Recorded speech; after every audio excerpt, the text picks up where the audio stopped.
Maverick News. The world is watching.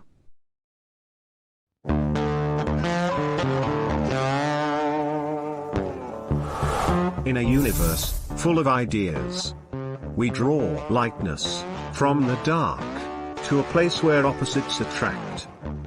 Right meets left, positive touches negative, sparking an explosion of truth. Because politics makes strange bedfellows.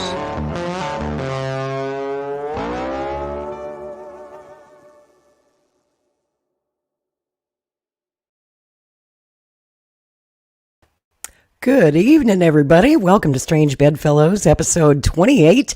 I'm your host, Lori Spencer. My usual co-host, Rick Walker of Maverick News, is taking the night off. It's been a long week in the news business and pretty much everywhere, but I have a wonderful guest that I want you all to meet tonight. I've actually been looking forward to meeting her for couple of years now that we've been Twitter friends, and I've been a fan of reading her work and her blog. She's a history blogger and a really, really smart lady with so much insight into what's happening in the world. Her name is Naomi Allen, and she's joining us all the way from South Africa, where it is early pre-dawn hours. Naomi, thank you for getting up at 4 o'clock in the morning to join us on Strange Bedfellows. How are you, my friend? It's my pleasure to be here. I'm glad to be here. Thank you for inviting me. I'm excited to talk to you for the first time face to face. Yes, exactly. As face to face as we can get. We've had sort of a mutual admiration society for each other's work on Twitter. You do a lot of really interesting threads about the subject tonight, which is the 2-year anniversary of the Russia-Ukraine war. Everybody remember February 24th, 2022, when Russia went into Ukraine, and that war just continues to drag on. Tonight, we're going to talk a lot about the origins of the war, dating back to 2014 and the Maidan coup, and we're going to take you back even further than that and show you how the U.S. CIA and British MI6 worked directly with the Nazis in Ukraine during the Cold War to fight the communists with the ultimate goal of regime change in Soviet Russia. So we're going to talk about that. And also we're going to talk about Israel on trial at the International Court of Justice at The Hague. That is also continuing this week. And of course, South Africa is the country that's bringing the case for genocide at the ICJ. And since you're in South Africa, I know you got strong opinions on that, and I want to get your thoughts on the court. But before we dive into all of that, I just wanted to give our viewers a chance to get to know you like I have over the past couple of years. I know that you said in your bio that you've never been a particularly political person until just a few years ago. Since this is a political show, I'm always interested in hearing about the journey of someone and, you know, how you became political, why you became political, what your politics are. Because I've never asked. So I'm asking now. As far as my politics, I think of myself as an independent. Cool. I'm not loyal to either of the parties. And I didn't really care about politics since I got out of the military. You know, I just tuned everything You were in out. the Air Force, right? During Operation Desert Storm? Yeah. The first Iraq war. Yes. I worked on a med-surg ward, and the stories that I heard about what was going on in Kuwait just made me want to be done with it. So yeah, I don't really like to talk about it much, but yeah, I just tuned everything out, especially after the Iraq war. I just didn't care anymore. But it was the 2016 election that made me lose my freaking mind. A lot of people lost their minds that year. I went back to college. A couple years before then. So I was in the university world. And you know how crazy things get on campus. 2014 was a crazy year on campus. And yeah, 2014 and then 2016. But 2014 was crazy because Israel was bombing Gaza and everybody's going a little nuts over that. I don't know if you What was remember that, all of like that. Operation Protective Shield or something like that? I Is that what it really was don't called? remember. Yeah. I don't really remember, I but do I remember remember that that, yeah. I was supposed to write an essay for one of my classes about a current event, and I don't know why I picked that. And I ended up making an argument against Israel back then. Mhm. So researching all of that turned me into an anti-Zionist because I had stumbled across an article about a bunch of Catholic bishops that went to Gaza, and they compared it to the Wasar Ghetto. Mm. And there was all this rhetoric about Israel escaping the Nazis so they can go and act like Nazis Hmm. in the Middle East. And I fell for all of that. I fell for all of that. So, I did too. I did I too. fell, yeah, I fell I for all feel of you. the boycotts and divestments sanctions program and all that kind of crap. Yeah. So, anyways, then the 2016 election came along, and of course, I lost my mind. I'm on campus, and everybody's anti-Trumping on campus, scaremongering about fascism, and you hear all that crap about Steve Bannon and all this secret plot for Russia to take over everything. And me being a patriot, being upset about Russia messing with our country. Yeah, I went a little You crazy fell for there. that one too, huh? Yes, I did. Yes, I did. I fell for that one too. Fell for that one too. Um, But you woke up. but And that's what I'm yes, I interested to did. learn is how and why. So the first thing that made me kind of snap out of it was the women's march. Mm. Okay. So everybody was going to Washington, D.C., and they were going to try to stop the inauguration and all this crap. And that kind of blew my mind. I'm like, are we a banana republic?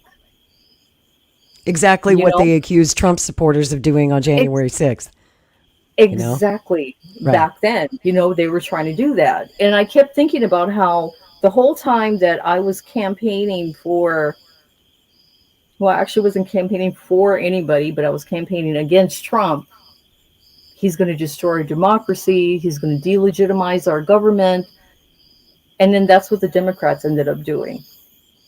And I saw them doing this, and I saw them trying to disrupt the transition of power. They demonized anybody who tried to go and talk to the Trump, the incoming presidency. He Hmm. didn't even set up an office in the White House. He was set up in Trump Tower. I remember. And I was just like, no, this is all wrong. What the hell is going on here? And yeah, just things just started to fall into place after that. And then I recognized that anti-Russianism, anti-Putinism was just kind of like making you take the opposite of whatever that is without explaining what that other thing is. Hmm. Were you living in the United States at the time? I Yes, should probably point out you're an American expat. yes, So you were hmm living here at the time. yeah, And I'm yeah. I curious was. about how your journey landed you in South Africa.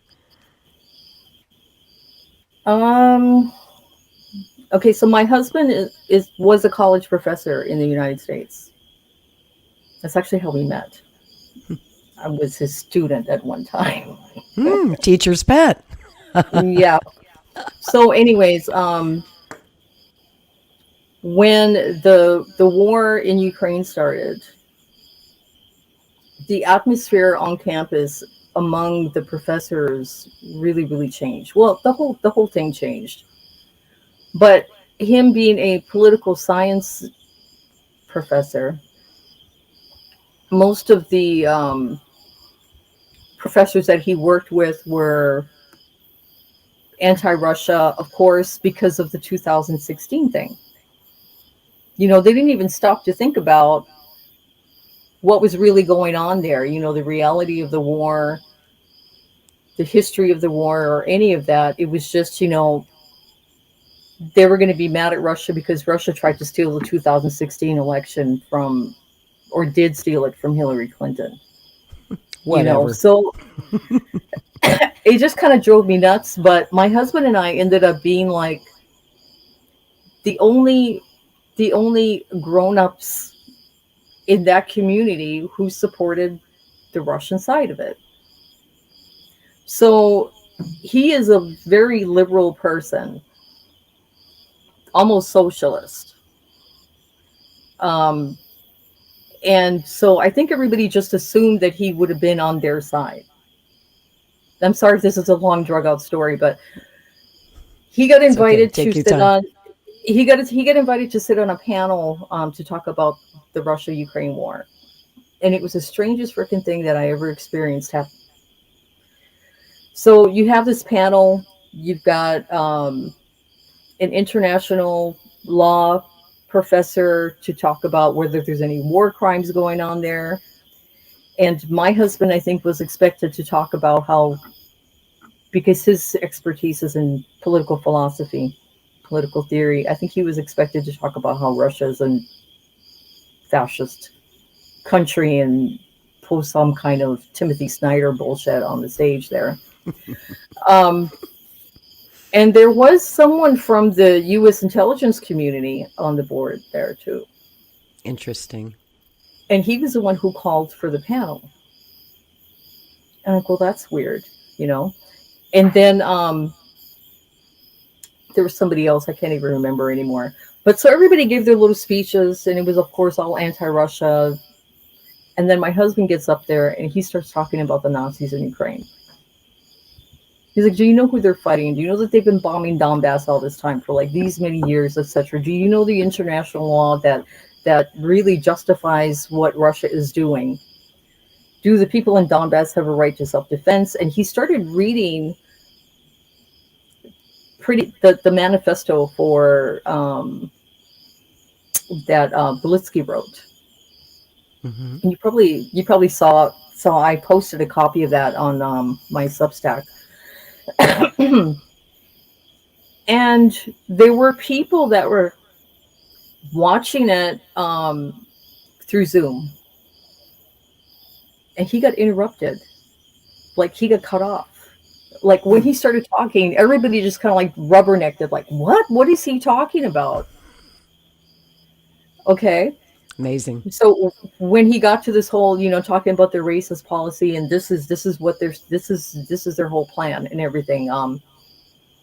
And they kept interrupting and saying him, oh no, we have time. And my husband said, do you want to hear this or not? So then, okay, you can have a little bit more time. But then he ended up getting like taken off the stage. Not surprising. It what is surprising is that he's the only one on that panel who talked about it, the actual history, the truth. Yeah. So I hope I'm not going to, well, we're here now, so I'm not going to get him in any trouble. But then, like afterwards he got told by someone else, you should be very careful about who you talk about this, because it sounds like you're actually justifying Russia's brutal genocidal war on Ukraine. That mantra that they keep saying. Mm-hmm. And he said, I actually do think what they're doing is justified, and I don't think they're being any more brutal than they need to be. And the guy was just like shocked. Well, it was just very difficult on campus after that. I can imagine. Yeah. There's the approved narrative. I wouldn't want to be a college professor right now with a pro-Israel opinion on campus, or worse, being a history professor trying to teach about, the true history of Nazi-Arab collaboration in World War II. They don't want to talk about that at all. As difficult as it was to have a pro-Russia position, I think it's probably going to be even more difficult to have a pro-Israel position on college campus right now. So I'm curious, So anyways, why? yeah, he just wasn't Why South happy. Africa, though? I Well, guess you he's from decided. here. Oh, I got you. Okay.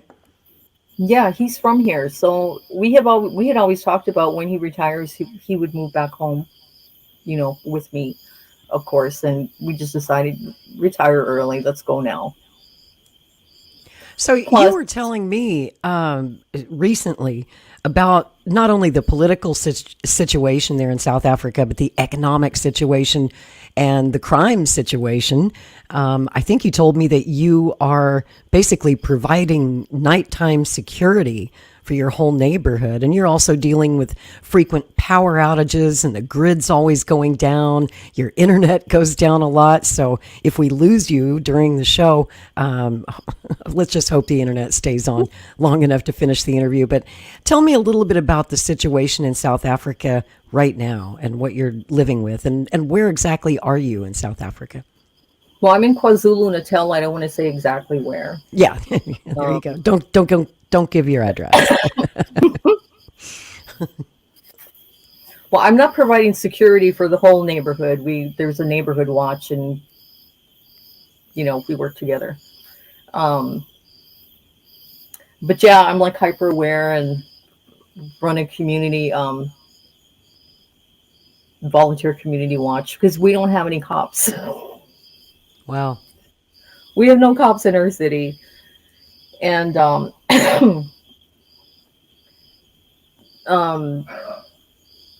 the power problem is something that's just a normal thing. That's normal? It's normal. Wow. Yeah. So some days you'll have 12 hours of electricity.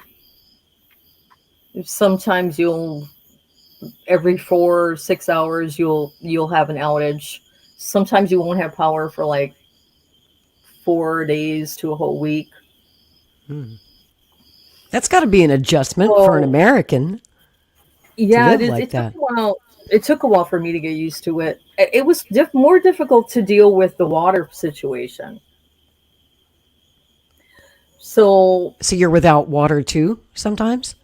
I, when we first got here, we didn't have water for 3 weeks, Wow. and I got fed up with it. So we dug a well. We took a chance and dug a well, and it took a long time for us to do it. But now I don't have any water problems. But I'm lucky. Most people around here still have to deal with water issues, and the people here before the war started in Gaza used to compare their water and electricity problems to like, hey, we live like the people in Gaza do. I was going to say, yeah, it sounds like Gaza. Hmm. Yeah. So, anyways, So tell me about the political situation in South Africa and what led South Africa to level charges of genocide against Israel at the International Court of Justice. um, South Africa's relationship and affection for Palestine has existed for a very long time. True. So when Israel first became a state, they tried to be friends with everybody in Africa. They saw all of the emerging countries in Africa as basically like them, a new country who had shaken off foreign oppressors, shaken off colonization, and they tried to be friends with all of the countries in on the continent. And it was working out pretty well for a bit, um, except back then, because it was apartheid, they were critical of the apartheid government. Okay, so the ANC people were cool with Israel back then. They saw them as a fellow liberated nation back then. Makes sense. But then the Suez Canal crisis happened. Okay, and they invaded, Gaza and Egypt, and then there was a 6-day war, and they invaded the West Bank. Now it's a little bit more complicated about It's how they ended very up complicated. about about how they ended up occupying this. But right after the 6 Day War happened, prior to this, Israel was leaning toward the Soviet bloc. Correct. It was they had socialist tendencies. The Soviet bloc helped them win their independence by smuggling weapons and planes into the country. If it wasn't for Czechoslovakia, Israel would not exist today. No, Israel would not exist. Right. So they had a special relationship with the Soviet bloc. Okay. In the beginning, then, yes, in the beginning. But then when the Suez Canal crisis happened, the Soviet Union threw Israel under the bus. That's right. In order to make friends with Egypt. Mm-hmm. And I don't know what choice they had but to lean west at that time. France and England went ahead and invaded Egypt. And what choice did Israel have at that time? Because they needed, an ally. They needed an access to that canal, and they needed allies. Otherwise, their economy was going to be devastated.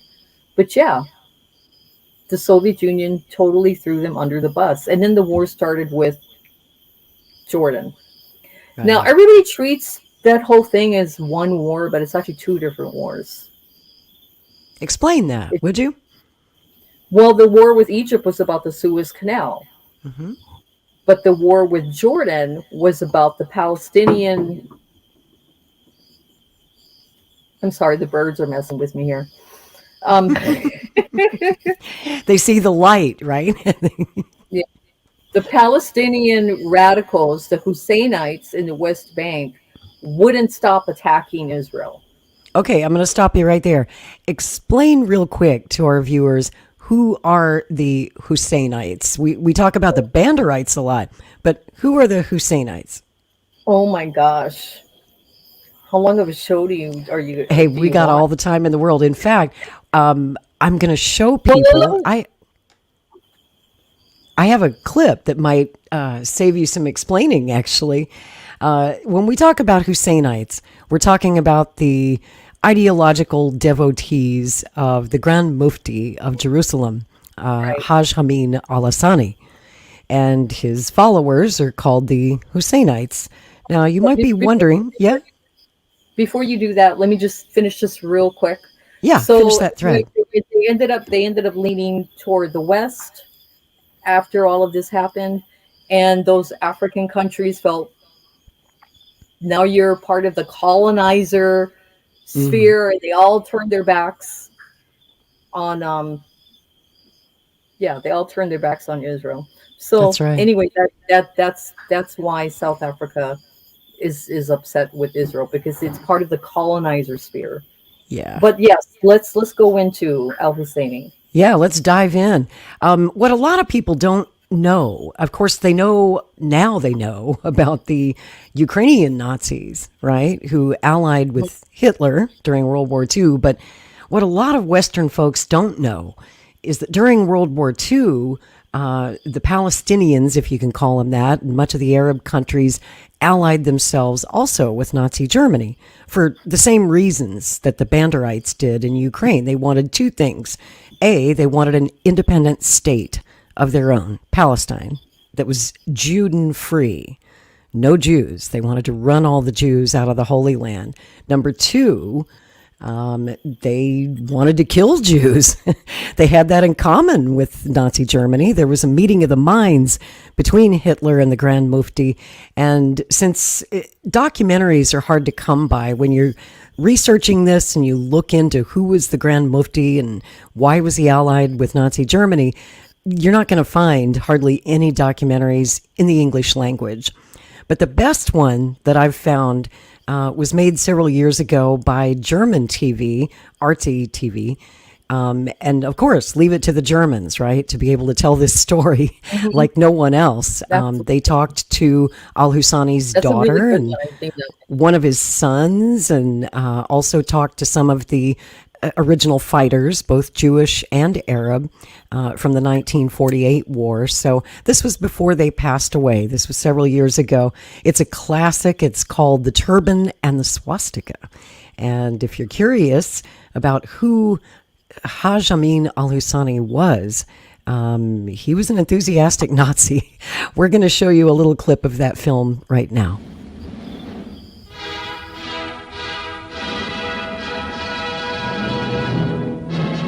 Der Führer empfing den Großmufti von Jerusalem, einen der einflussreichsten Männer des arabischen Nationalismus. Der Großmufti ist das religiöse Oberhaupt der Araber in Palästina und gleichzeitig deren oberster Richter und Finanzverwalter. Wegen seiner nationalen Haltung verfolgten ihn die Engländer erbittert und setzten auf seinen Kopf einen Preis von 25.000 Pfund aus. Auf abenteuerlichen Wegen gelangt er über Italien nach Deutschland. Der Begriff der Mufti, man nannte seinen Namen kaum, es war immer der Mufti, das wäre der Feind überhaupt. Nannte man den Namen Haj Amin al-Husseini, das Schwert des Islam, dann erbebte das Land, denn er erfreute sich eines sehr guten Rufes.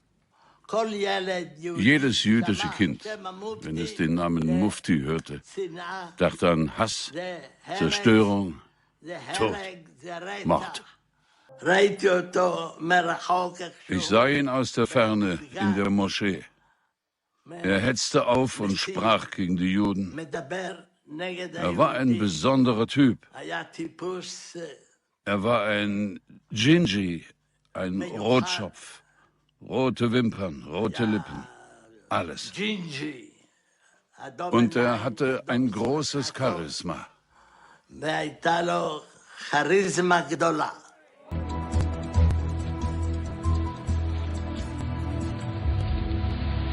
In den arabischen Vierteln von Jerusalem scheint Hitler willkommen. In diesen Tagen sind der Führerkult und Judenhass der Deutschen dem arabischen Denken nicht fremd. Hitlers Name hat hier einen guten Klang. Auch Husseini verliert keine Zeit, dem neuen Deutschland seine Ergebenheit zu versichern. Ende März 1933 kabelt der deutsche Konsul nach Berlin. Mufti machte mir heute eingehende Ausführungen, dass Mohammedaner neues Regime begrüßen. Jüdischer Einfluss auf Wirtschaft und Politik sei schädlich und zu bekämpfen. Einen Monat später wird Husseini konkreter. Er wünscht, dass die deutschen Juden nicht nach Palästina geschickt werden.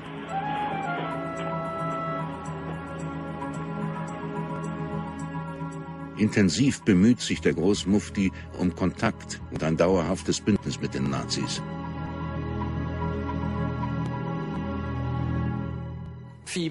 Ein Sprichwort besagt, der Feind meines Feindes ist mein Freund. Das war der Grund, warum Haj Amin al-Husseini zur damaligen Zeit sich gezwungen sah, Verbindung zu den Deutschen aufzunehmen.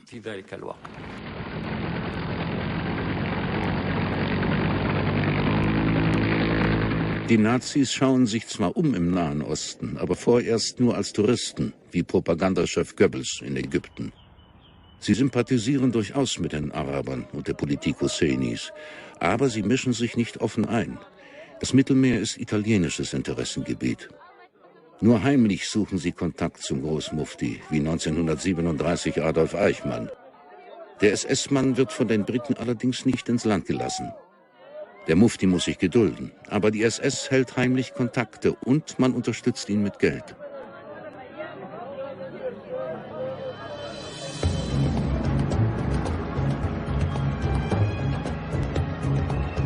Geld auch für den großen Aufstand. Seit April 1936 ist Palästina in Aufruhr.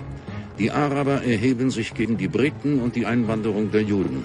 Aufgerufen zum gewaltsamen Aufstand hat er, der Großmufti. Er war derjenige, der damals die Richtung bestimmte und leitete. Er hat feurige Reden gehalten, um die Schlafenden zu wecken und zu ihnen zu sprechen, damit sie sich erheben. Denn die Al-Aqsa-Moschee sei in Gefahr, die heiligen Stätten seien in Gefahr. Das stimmt, denn damals waren die heiligen Stätten wirklich sehr gefährdet und den Engländern war das gleichgültig. Die Hetze, die arabische Propaganda nahm von Tag zu Tag zu. Das Leben in Jerusalem und nicht nur in Jerusalem wurde sehr schwer.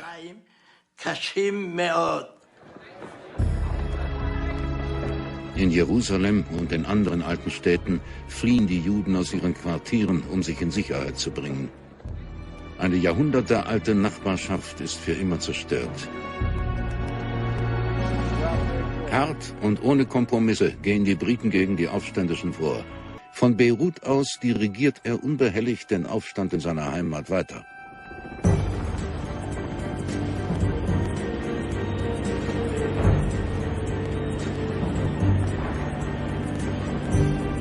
Ende 1940 greifen italienische Bomber die britischen Stellungen in Tel Aviv, Jaffa und vor allem den Hafen von Haifa an, wo die große Ölpipeline aus dem Irak endet. Auch deutsche Flieger sind beteiligt. Hitlers Krieg hat Palästina erreicht.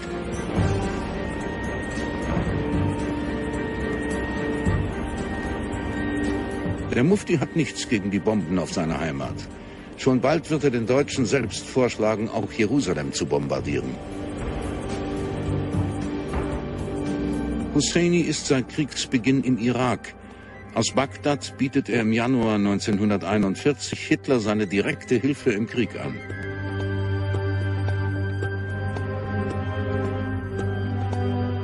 Exzellenz, die wärmste Sympathie der arabischen Völker für Deutschland ist eine feststehende Sache. Wenn die arabischen Völker von gewissen materiellen Hemmungen befreit sind, werden sie überall bereit sein, gegen den gemeinsamen Feind zu handeln und sich mit Begeisterung erheben, um ihren Anteil an der Niederlage der englisch-jüdischen Koalition durchzuführen. Großmufti von Palästina, Mohammed Amin al-Husseini. So that gives you a little bit of an idea about the Grand Mufti. And I'm sure watching that, you see a lot of parallels to how Hamas conducts their operations today. Their leaders are well-funded, well-financed, and live in other countries far, far, far away from Gaza. And they really don't give a shit if Israel bombs the hell out of Gaza. They don't care about the civilians in Gaza. In fact, they use them as fundraising tools for their jihad. Your thoughts? Well, they're not just fundraising. It's part of their political strategy. Right.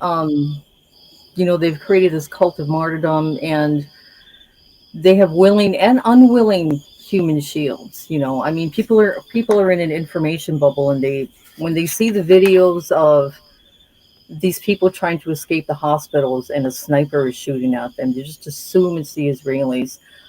But there's also videos that my side will see of the people saying that it's Hamas who was shooting at them. And we've seen videos of Hamas shooting at them when the people come to get food, to get humanitarian aid. They're not even hiding as snipers anymore. They're just straight up doing it. Yep. And hopefully that causes the people in especially Rafah to speak up more to the press so that people start listening to them. I don't know if you heard about all of the clan leaders in Rafah publishing a letter telling the world that this teenager that everybody's talking about that got killed, and they're, everybody's acting like the Israelis did it. And they said it's Hamas who did it. Mm-hmm. And that they have been trying to tell the world for years, to bring awareness for years about Hamas killing civilians, but nobody's listening to them. That's right. So who's really committing genocide? Right. Is it Hamas? Is it Israel? Who's really responsible? Every time I try to talk to people about this, like, oh, look at you, you're defending genocide. No, I'm not, because I have a lot of sympathy for the Palestinian people, and I think they're being victimized by their own supposed leaders. Government.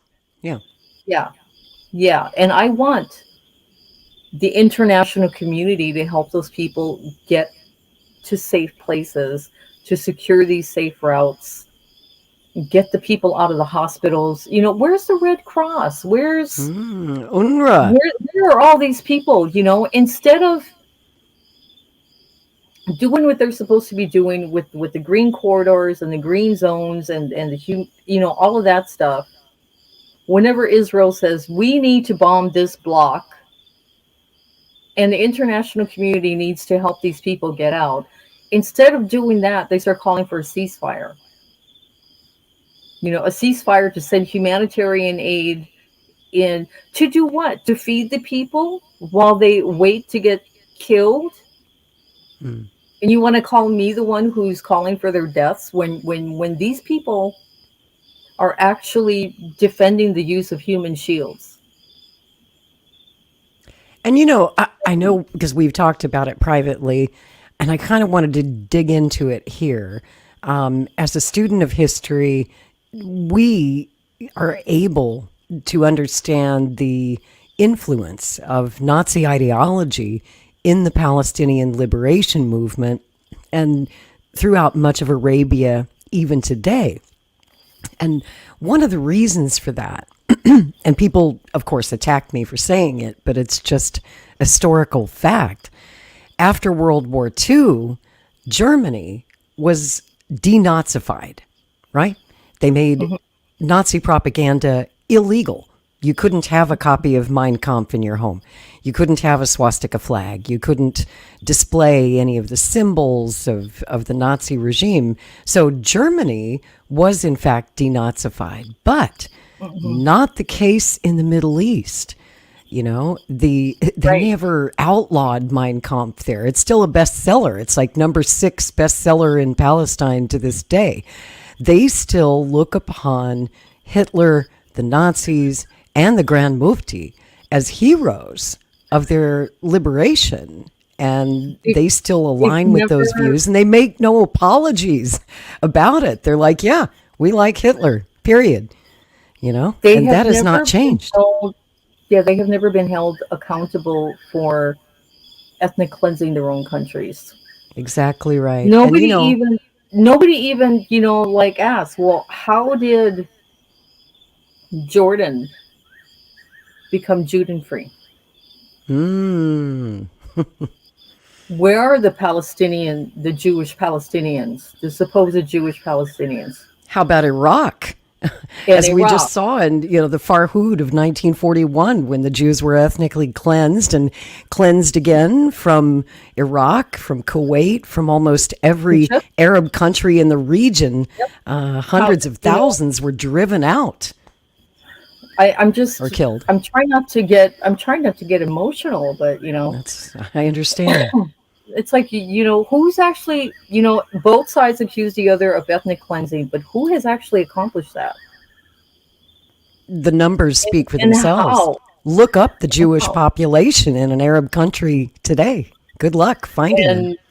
And there's over 2 million Arabs in Israel. Right. Yeah. Yeah. I mean, in 1948, when Israel became a nation state, there were about 160,000 Arabs living in Israel who became citizens. And that number has grown, to about 2 million today. And they have full citizenship rights. That's one of the lies that is told in Hamas propaganda, is that Arab Israelis don't have any rights in Israel. But that's not true. They have voting rights. They have full citizenship. They serve in the Knesset. They serve on the bench, on the Supreme Court. Every time somebody talks about a law that supposedly discriminates against an Israeli Arab, the law also applies to Jews. Like nobody is allowed to buy property, in certain areas. Nobody is.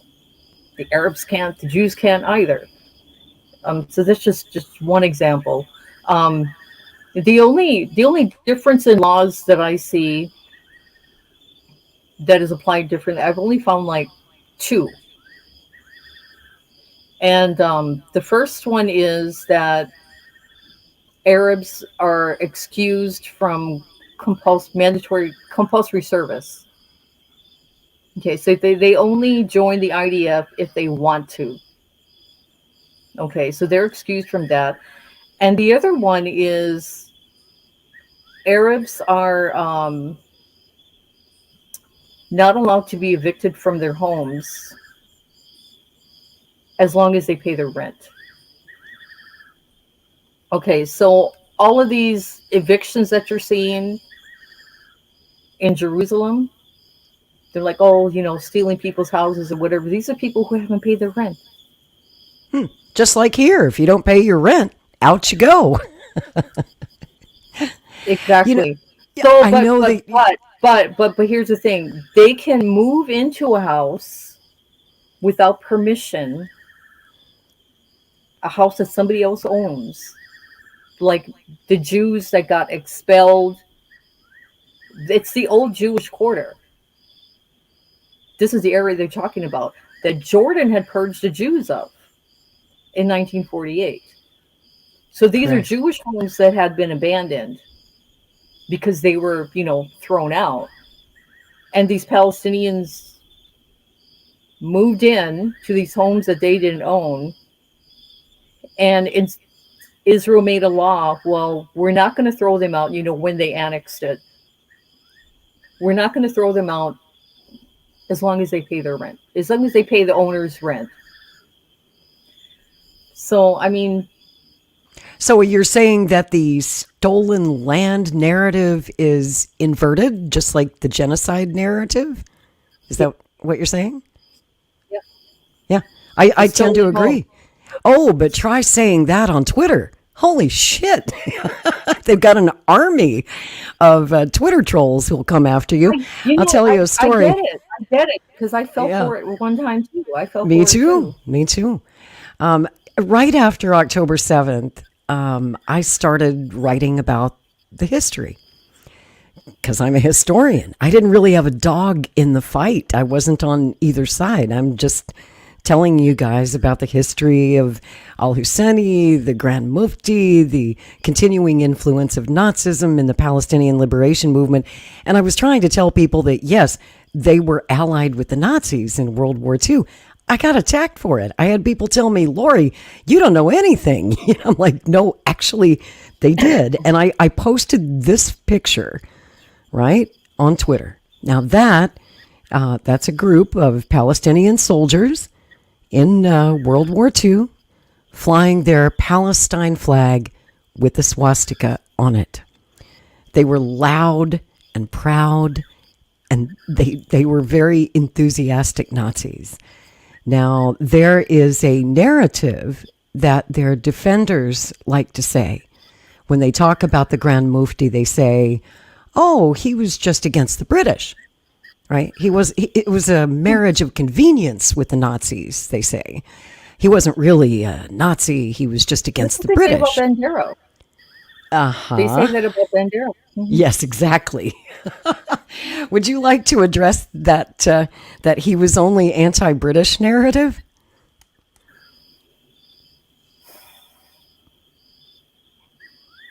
I just don't even understand how they can say that, though. Me neither. Me neither, because as you can see in that documentary, and that was only like the early years. First of all, he was early on board. As soon as the Nazis came to power in 1933, the Grand Mufti forged that alliance right away. Right away. But they weren't even against the British. See, that's the thing that's kind of mind-blowing to me. Right. They weren't against the British. So when they did the what's called the Arab strike, before the Arab uprising, they all went on strike. This was protest. Like 1935, 36, thereabouts. Yeah, I think so. You know, I brought a notebook, but I knew that I wasn't going to remember dates. That's okay. But I think the Arab revolt started in 36. You know, after you post this, I'm going to post a thread full of sources and links so that people can look at it. Great. Yeah, because there's no way I'm going to remember exact dates, etc. right now. Where was I? We were talking about the strikes. They were protesting about the immigration, and what they were demanding from the British was stop Jewish immigration. Don't allow the Jews to own any land. and yeah, Even though I should point out that make Jews into second-class citizens, right. and the British said okay. So that ended. And it doomed so many European Jews to their deaths in concentration camps because they could not leave Europe and come to Palestine. Yeah. There's so much more to this, Like, people want to say, okay, well, won't the Jews just be happy of being in an Arab country, being ruled by Arabs? Why couldn't they, accept that instead of demanding a Jewish state? But here's something that has been memory hold, and it's a very frustrating thing. The partition that happened in 1948 was the second partition. True. So the mandate of Palestine used to include what we now know as Jordan. That's right. So they gave right away, they partitioned the country and gave 80% that was supposed to be the Arab state. And then this 20% was going to go to be the Jewish state. And of course, the Jews noticed that Jordan became Judean free. They immediately kicked all the Jews out of the country. So what do you think they're going to feel like when the British say, oh, we're just clarifying that the Balfour Declaration didn't mean that it was going to be a Jewish state. It's still going to be an Arab state with an Arab majority, and the Jews will be allowed to be there, I guess. And then they turn around and say, no more Jewish immigration. And they start sending the Jews to detention centers in Cyprus. So they feel like they're going from one concentration camp to another concentration camp. Okay. So, all these Jews that were coming in to try to escape the Holocaust, they were not actually going to Palestine. They were getting sent to detention centers in Cyprus. The Jews that were there were Ottoman Jews. So why wouldn't they insist on having a Jewish state when they know it's the only way that they're going to survive? These Ottoman Jews, who, before even World War I started, were getting purged by Arab nationalists. The military governor of Syria, he spent 3 to 5 years purging the Sanjak of Jerusalem of Jews, putting them on ships and sending them to Egypt, and confiscating their homes and their assets while he did it. Okay, so what they accused the Jews of doing, the Arabs actually did it to the Jews years before. That's a great point.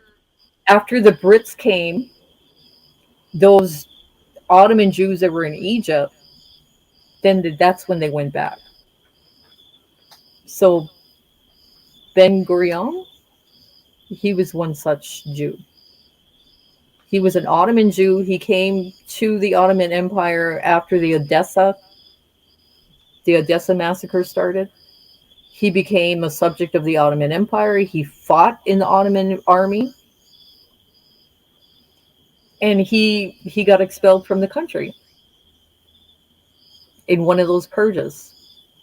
So, I mean, I would be desperate for a Jewish state. And there were efforts made, to establish Jewish autonomous zones, say in Russia under Stalin in the Soviet Union. We did a whole show about it. These attempts to establish safe zones, right, to prevent more pogroms in Crimea. Another was out in Siberia. And of course, those plans didn't work. So no matter what they tried, they had no safe place to go in Europe. Yeah, well, they decided against Crimea. There is the Jewish Autonomous Oblast in Russia that still exists today. True. Still there. And there used to be a lot of Jews there, but then they ended up going to Israel at a certain point because of the American effort. Now that's another story. And that was many, many, many years later. Yeah. But we're still talking about the 1920s and the 1930s. And we were talking about the Mufti and his relationship with the British, which I want to dig into a little bit more because it's so important. It's important to remember that the British created the Grand Mufti. They're the ones who literally gave him his power and his name, his honorary title of the Grand Mufti. Also, they're the ones who saved his fanny. After the Arab revolt, he was wanted and then he escaped dressed as a woman. He was a master of disguise. He was always on the run. He ended up in Lebanon, I think in 1937, and eventually made his way to Iraq, where he instigated a jihad, an uprising, an effort to try and win Iraq as Nazi German territory. That failed, and the British put it down. But throughout his entire life, including after World War II, the Grand Mufti was actually protected by the British. He was a wanted war criminal. They tried to prosecute him at Nuremberg, but they couldn't catch him. He escaped to France. And he was protected by British MI6. Later, many, many years later, when we got the Nazi War Crimes Disclosure Act passed, we had confirmation at last, literally in a British intelligence document, that called him Agent Number 1. He was literally a British asset, an MI6 asset. So he wasn't really fighting the British. That's a false narrative. It was the British who saved his ass from being prosecuted and locked up for the rest of his life at Nuremberg, which is what should have happened. So, the Nabi Musa massacre, I forget what year it was, 1920... 23? 23, I think, yeah. Around there? I think it was 23. He instigated that, didn't he? Yes, he instigated that. And then, the local government said, you're a criminal. And he fled the country for a bit. I think he went to Germany, to Munich. But then he had lots of friends there. The British guy that was in charge, I forget the name, the title of his role, but he was basically, the British representative that ran the whole mandate or whatever, forgave him, pardoned him, and made him Grand Mufti. That's how he became the Grand Mufti. Exactly right. Okay.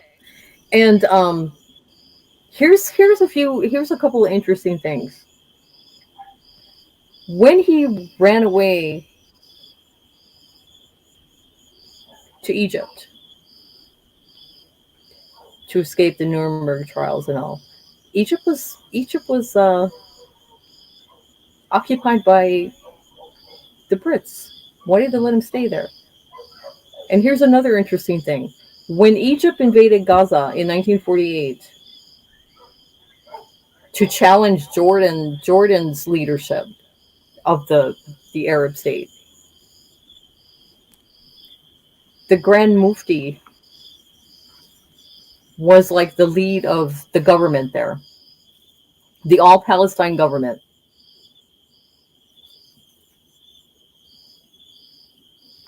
I think I've lost my voice here. Well, another thing that's interesting about Egypt, after the war, a lot of Nazi war criminals, as we know, escaped to places like Canada.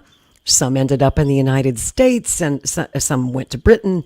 Others ended up in South America, Brazil, and Argentina. But what a lot of people don't know is that a ton of those German Nazis ended up taking refuge in Egypt, in Syria, in Lebanon, and other countries. Some of them literally converted to Islam, changed their names to Islamic names as a way of cloaking their identity to keep them safe from Nazi hunters and prosecutors. And the Grand Mufti himself had 12 passports under 12 different names. One of those Nazis ended up being an advisor to Nasser. Oh, yeah. Nasser's army and his military intelligence was swimming with former Nazis, many of them Arab collaborators. Mm-hmm. But there were Germans, too.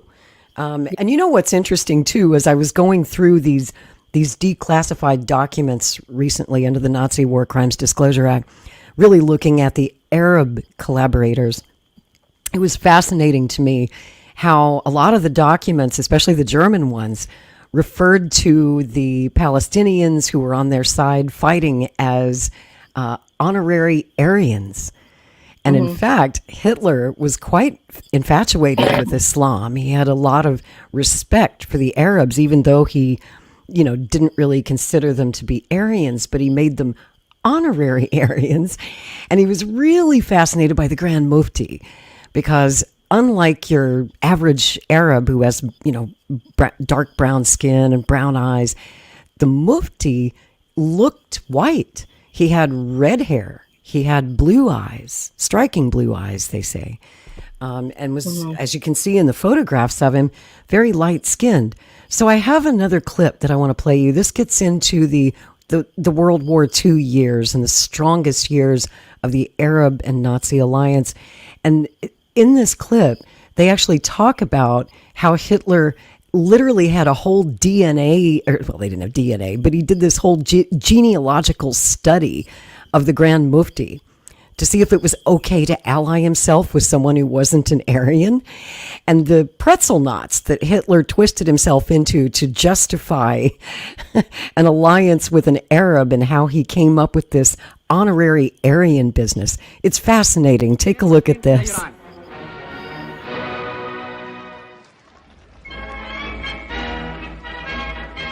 In der Reichshauptstadt wird schon für die Siegesparade geübt. Die Nazi-Metropole ist auch das Ziel des Mufti. Nach abenteuerlicher Flucht hat er sich bis nach Berlin durchgeschlagen. So nahe war er dem Führer noch nie. Wir dachten immer, dass er die rechte Hand Hitlers sein wird. Darüber wurde nicht gesprochen. Aber wir wussten, dass er schließlich nach Deutschland gehen würde. Husseini verspricht Hitler erneut die Gefolgschaft der Araber und wirbt für seine Pläne in Mittelost. Hitler macht nur mündliche Zusagen. Später, bei seinen berühmten Tischgesprächen, zeigt sich der Führer beeindruckt von dem eminent schlauen Fuchs. Trotz seines Spitzmausgesichtes mache dieser den Eindruck eines Mannes, unter dessen Vorfahren mehr als ein Arier gewesen sei. Haj Amin al-Husseini glaubte, wenn Deutschland den Krieg gewinnen würde, könnte ihm das möglicherweise helfen, den Arabern ihre Unabhängigkeit und Einheit zu geben.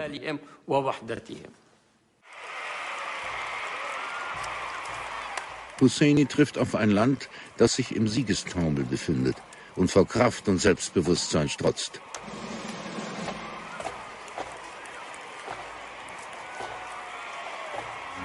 Beeindruckt erlebt er im Reichstag die deutsche Kriegserklärung gegen die USA. Und was er hört, ist ihm vertraut. Wir wissen, welche Kraft hinter Roosevelt steht. Es ist der ewige Jude, der seine Zeit als gekommen erachtet, um das auch an uns zu vollstrecken, dass wir in Sowjetrussland alle schaudern, sehen und erleben mussten. Wir haben das jüdische Paradies auf Erden nunmehr kennengelernt.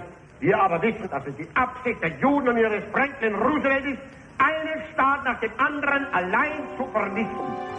Der Großmufti ist sicher, auf die richtige Karte gesetzt zu haben.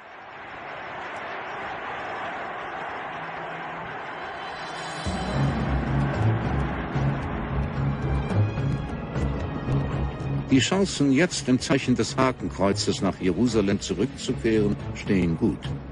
In Nordafrika eilt General Rommel von Sieg zu Sieg.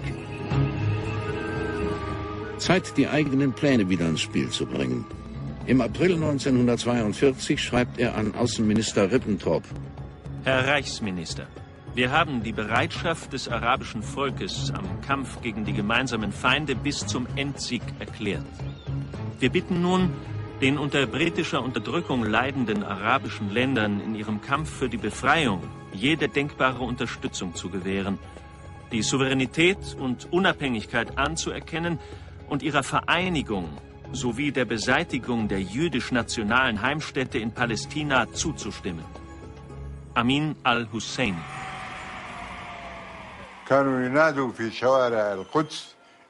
In den Straßen von Jerusalem riefen sie „Vorwärts Rommel", in der Hoffnung auf jedweden deutschen Sieg gegen die 8. Armee der Briten unter der Führung von General Montgomery. Man klatschte für die deutsche Armee, als würde sie von einem arabischen Befehlshaber geführt. Es herrschte eine furchtbare Panik. Ich kam von der Armee zum Urlaub in den Kibbuz. Alle liefen auf mich zu, insbesondere die Genossinnen. Kommen Sie oder kommen Sie nicht? Und ich erzählte ihnen, dass sie nicht kommen werden. Wir werden das nicht zulassen.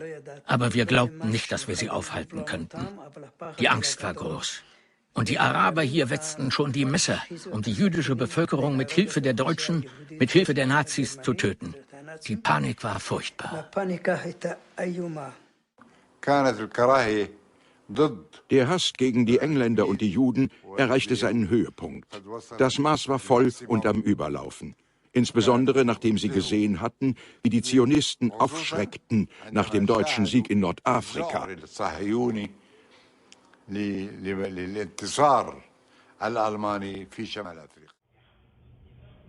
Von Berlin aus zieht er die Fäden des Widerstandes in Mittelost. Im deutschen Radio propagiert er den Heiligen Krieg gegen die Juden. Bei den nicht-arabischen Muslimen wirbt er ebenfalls unermüdlich für das Regime, damit auch Inder, Turkestaner, Kaukasier oder Krimtataren für den Krieg der Deutschen antreten. Sein Wort gewinnt in der Reichshauptstadt immer mehr an Gewicht.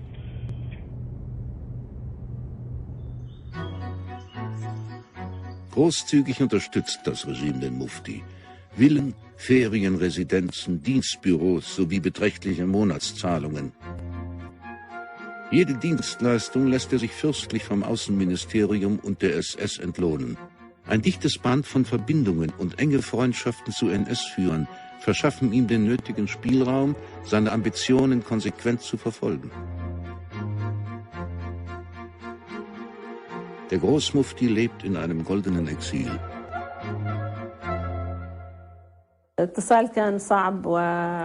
Die Verbindung zu ihm war schwierig. Briefe, die uns von Reisenden überbracht wurden, waren eine Seltenheit. Sie hörten seine Stimme im Radio oder es wurde dort berichtet, dass der Mufti noch in Berlin sei. In dieser Zeit erfuhr niemand etwas über sein Schicksal.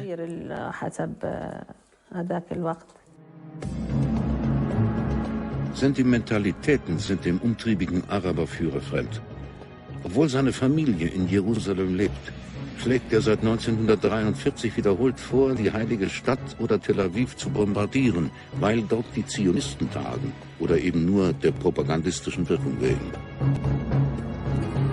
Zügellos auch die Predigten, die Husseini in der einzigen Berliner Moschee hält. Geschickt mischt er religiösen und rassistischen Judenhass, bemüht seine Religion für seine Politik. Nicht alle sind erfreut über seine Radikalität. Doch die meisten deutschen Muslime, die ihrem Glauben ohne Behinderung nachgehen können, sympathisieren mit den Nazis und den Ansichten des Mufti. And they still do. You know, people will say, well, Lori, I don't get it. What is this, this Arab collaboration with the Nazis all those years ago have anything to do with what's happening in the Palestinian liberation movement today? What do you think? How do you think they tie together, Naomi? Well, when first I want to apologize for being so tired. It's okay. It's 5 o'clock in the freaking morning over there. I'm usually a little bit more energetic. Have you had your morning coffee yet? I've been up all night. Oh my! Actually, I haven't slept at all, so I'm kind of exhausted, and I apologize for being functioning at half speed here. I'm trying to get better here. Okay, we appreciate you doing this. We'll do a show at a different time, like you suggested earlier. Yeah, we'll try to catch you earlier in the day next time. Pre-record or whatever. Yeah. Okay, where was I get my fighting game on here. How does the Mufti still influence the Middle East is the question. Okay. When he went to Egypt, did you know that the founder of the Muslim Brotherhood was one of his students? That's right. Yes, also an enthusiastic supporter of Hitler and a Nazi collaborator. Okay. So the Muslim Brotherhood is actually based on Husseinism. Correct. His ideology. They're a bunch of freaking Nazis, you know, and Hamas is born of the Muslim Brotherhood. The Muslim Brotherhood. So this is just, you know, like if Westerners can understand it. Uh-oh, we're losing your audio. We're losing your audio. You're kind of breaking up a little bit. Could you repeat that, what you just said? If you think about if the Nazis never went away and were allowed to continue, you know, with their movement, what would that look like today? Well, the Arab Nazis were allowed to continue through the Muslim Brotherhood. Right. And that's what it is. So Islamic jihadism is Arab Nazism. Anti-Zionism is Arab Nazism. Right. You know, so they've been just perpetuating this, and it's all through the Palestinian liberation movement. Mm-hmm. I call it Islamo-Nazism. Some call it Islamo-fascism. And I don't know what to call it. I don't know what to call it because it's like, look, one of my friends told me here just the other day, you know, it takes 40 years, and it's been said before, it takes 40 years to indoctrinate a society with certain ideas. A couple of generations. Well, they've had more than 40 years. So how do you denazify? How do you denazify people in just a few hours or in a few weeks? What took several generations? You know, this anti-Zionist concept, and help them understand that anti-Zionism is Nazism. Precisely. And that is the challenge that Israel faces. You know, we've heard... It's not just criticism of the Israeli state. The narratives built around it, I mean, it's anti-Semitic because it makes you feel murderous toward the Jews. Right. It's the same big lie that the Nazis told back during World War II and prior to the war. They said that the Jews control Russia, they control the Soviets, they control the Bolsheviks, they control Britain, they control Roosevelt, as you just saw in that clip. They run the United States. They're trying to kill you. They're trying to replace you. Mm-hmm. It's the same thing. Right, and it's the same rhetoric we hear now. Mm-hmm. Except, you know, in Eastern Europe, it was the Holodomor. Mm-hmm. In the Middle East, it's the Nakba. Bingo. You just connected those dots perfectly. Perfectly. And, you know, people say, well, you know, surely they're not Nazis now, but actually, they are. I'm going to show you a quick video. This comes out of Gaza City, folks. It's a couple of years old, not that old. They actually have a line of clothing stores, believe it or not, in Gaza that are so popular. They have two of them. There's Hitler 1 and Hitler 2. And it's literally where you go to buy your scarves, your keffiyehs, your cool battlefield clothing if you're a trendy young man involved in the resistance. I don't want you to think I'm making this up, folks, so I'll show you. Take a look for you.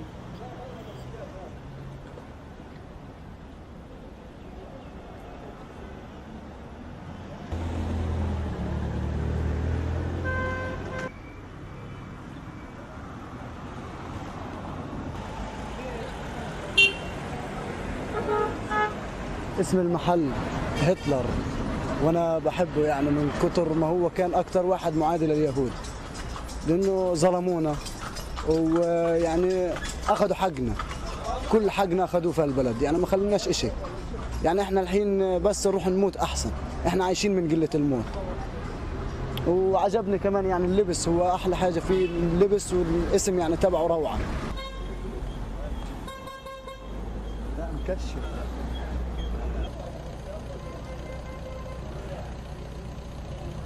أنا والله كنت شايف الإعلان هذا على الفيسبوك، أجيت حبيت أشوف المحل لأنه السكينة والكوفية والهذا صار رمز من رموز انتفاضة الأقصى، وحبيت يعني أجي على المحل وأشتري منه، عجبتني يعني الفكرة إنه قصة مساندة مع أهلنا بالقدس والضفة يعني وعجبتني يعني الفكرة كلها.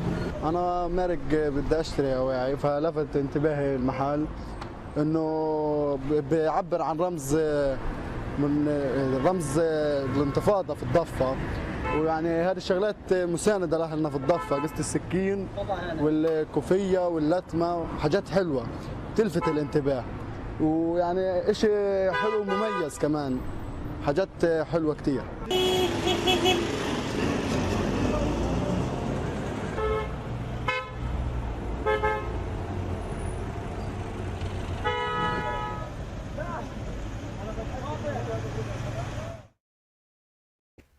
Fascinating and shocking to Western audiences who didn't know about that place. Update. I understand that in the last few weeks, the IDF bombed that place into rubble. Hitler 2 no longer exists. I don't know what happened to Hitler 1, if that store is still standing or still open. But Naomi, I have to ask you, because you're Jewish, how does it make you feel when you see here in America and around the world these huge protests with all of these kind of woke liberal white kids wearing the keffiyeh, chanting Free Palestine and From the River to the Sea? What impact does that have on you? Well, I mean, I think it makes me think that the Holocaust could happen again.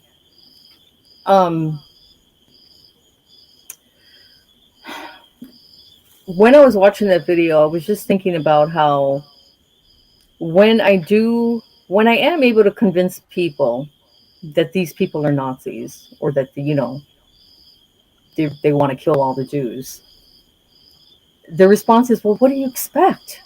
Look what the Jews did to them. Of course they feel like that. So, I mean, do we have to guess about what position those people would have taken in Lviv?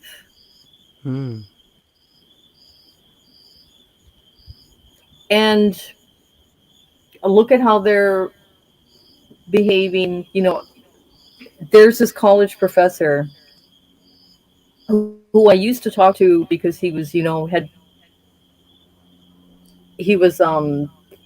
seemed to be pro-Russia, was against the Ukrainian Euromaidan and all this kind of stuff, but then he went in a weird direction with Israel, and now he wants Iran to nuke,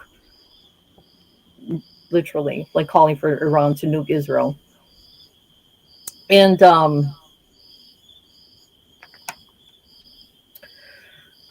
I don't know, I just want to cry sometimes. I can only imagine. Oh, he said, oh, come on, you're just paranoid. The Palestinians don't have the power to invoke a Holocaust against the Jews. But look at how people are reacting to October 7th. Seems there's a lot of cheering for it out there. No? Yeah. If they can kill 1,000 civilian Israelis in one day, and the rest of the world has done absolutely nothing about it, no, please don't tell me that they don't have the power to invoke another Holocaust. Yeah. They're already doing it. Where is the international court case against Hamas? Hamas. Yeah, against Hamas. Hello. For what they did on October 7th. That's right. That's right. There should have been on October the 8th a demand from all civilized nations to pressure Qatar and other countries where the Hamas leaders are hiding to turn them over to The Hague. I know that since then, people, the Jews have been, putting down these cover stories and convinced a lot of people that, they didn't kill all those people. They did it by accident. Most of them were killed by the IDF. But before they even came up with those stories, came up with these stories, people were actually justifying the murder of civilians. Even get this, yesterday I was on Twitter. Well, I was on Twitter, and these people who have been following me for years were celebrating this, and I was like, "What the fuck is wrong with all y'all?" I'm sorry. I hope I don't get you buzzed for this. Too. And I'm like, they killed innocent people, and they're like, "There's no such thing as an innocent Zionist." Yes. And I'm like, I'm a Zionist. Does that mean that people can just come up to me and kill me? Well, if you're a Zionist. Yeah. Blew my freaking mind. Blew my freaking mind. So please do not tell me that they do not have the power to do something like that. And people So I'm just waiting. I'm just waiting. Yeah. I'm just waiting to see how long it's going to take for there to be a massacre in New York City. You know that New York City is vulnerable, the Bronx, vulnerable to this. Yes. I'm waiting for it to happen there. Not eager, but that's where I'm expecting it to happen. And I wonder how the United States is going to act to it. Or Paris. People act like, but we have laws that will protect people from stuff like that. Or Toronto. Or Montreal. The law is not going to stop people from doing stuff like that because they believe that they need to stop the supposed genocide against the Palestinian people by any means necessary. And by any means necessary includes the mass murder of civilians. So that's what I think. That's what I think about that. And before the October 7th happened, I was a two-sider. I'm for the Palestinians. Yep. I'm for the Israelis too. They both deserve a state. Me too. I was a believer in the two-state solution, like all dumb Western people. I thought, let's just do a two-state solution. Now I understand that there actually is two states there. Jordan is the Arab state, and they were supposed to absorb the West Bank and Gaza, in 1948. Yeah, but the Arab nationalists wanted the whole freaking piece of pie. Exactly. They wanted the whole freaking pie. And that's why the two-state solution has never worked. Every attempt since 1947, every time it's rejected by the Arabs. They don't want it. They want a one-state solution with the Jews gone. Well, I don't want to say the Arabs anymore because some like the countries that invaded Israel in 1948, they've made peace. True. Egypt, peace. Jordan, they've made peace, and the Gulf states are being cool with them. It's just the jihadists, right? And they're all they're all part of this Husseinite Nazi religion. So part of their philosophy is that we realize that we're never going to get rid of Israel as long as there are Arab states that are willing to make peace with them. And the only way we're going to stop them from making peace with them is to turn them into an Islamic country. So that's the whole reason why the jihadists are always trying to overthrow governments. That's right. But al-Husseini himself ordered several assassinations. I think it was King Abdullah of Jordan in 1951. Yeah. He was assassinated right outside Al-Aqsa Mosque in Jerusalem, I think it was, by a Palestinian. Shot him dead on the orders of al-Husseini. And there was never any justice. Just to kind of tie up the story about Amin al-Husseini, he was protected after the war. He eventually settled in Beirut, I believe, Lebanon. And it was there that he mentored a young man, his cousin, named Yasser Arafat. And the PLO and Fatah was born out of the Hussein cult. I call it a cult. The Husseinites, whatever you want to call them. But Yasser Arafat, he learned everything that he knew from the Grand Mufti, was literally mentored at his feet. And that takes us to that very interesting point in the Cold War when alliances in the Middle East shifted. Like you said earlier, originally it was the Soviet Union that strongly supported Israel in 1948.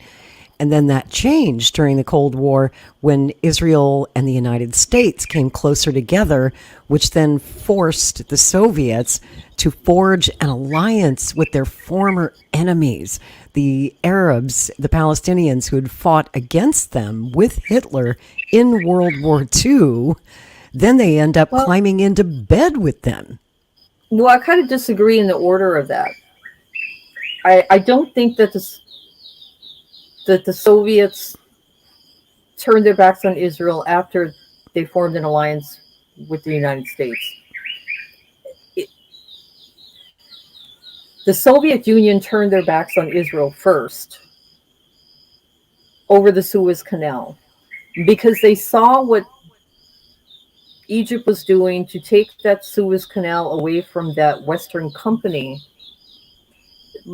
as something that was going to lead to a revolution in the Middle East where the European countries were going to learn, like they're the dependent people for the oil, etc., etc. So they were the ones who turned their backs on Israel first, and that is what turned Israel toward the United States. That's what happened, in my opinion. That's how I think it happened, in my opinion. Let's try to tie the past to the present right now. Do you think that, since October 7th, we've seen the long friendship that was enjoyed by Israel and Russia? They had a special relationship. Putin and Netanyahu had kind of a bromance going. But that all changed after October the 7th, right? And now it appears that Russia is obviously once again throwing Israel...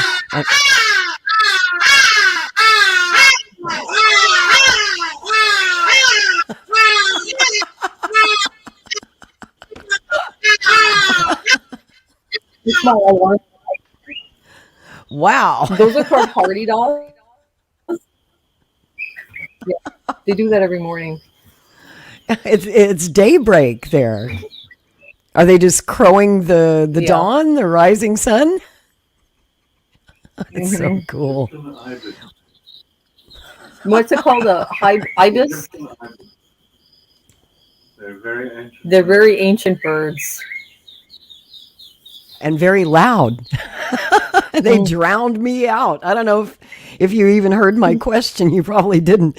But basically the question was, do you think that Putin right now and Russia are doing the same thing that they did during the Cold War in their relationship with the terrorist organizations, the Palestinian Liberation Movement? By supporting that, do you think that they are throwing Israel and the Jews under the bus once again? I don't think so.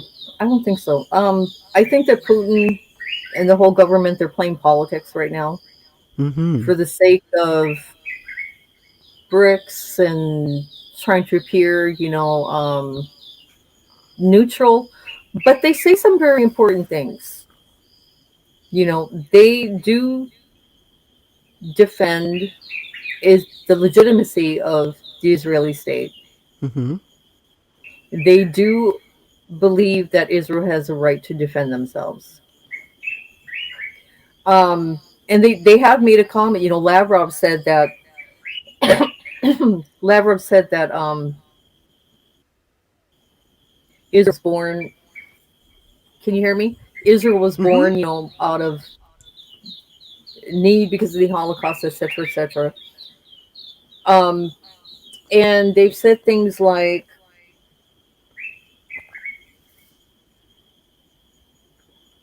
lost my train of thought here. Oh, that, okay, as an occupier, they don't have a right to defend themselves, but they do have a right to defend themselves against terrorism. So they're kind of playing both sides, but I don't think that they'll throw Israel under the bus. I don't know. I'm going to play you a clip. This is from the International Criminal Court this week. On Wednesday, Russia really unloaded on Israel here, and I want you to hear the testimony. Basically, this week we heard, or we're in the process of hearing from 50 different countries making their arguments to the International Court. This is what Russia had to say. Israel shall terminate its breaches of international law. It must, in particular, cease all settlement activities and all other activities that impede reaching a final status agreement. At the same time, discussion on Israel's responsibility must remain within the limits imposed by the advisory nature of the 7th of October cannot justify the collective punishment of more than 2 million Gazans. We cannot accept the logic of those officials in Israel and some Western countries who try to defend the indiscriminate violence against civilians by referring to Israel's duty to protect its nationals. Violence can only lead to more violence. Hatred brings hatred. This vicious circle must be broken. In Russia's view, security both for Israel and the Palestinians can only be ensured if the root cause of the current crisis is addressed. Outbreaks of violence will inevitably occur again until the Palestinian people, having suffered for decades from injustice, exercises its right to establish an independent state. That state, in accordance with the Security Council and General Assembly resolutions, is to emerge within the 1967 borders with East Jerusalem as its capital.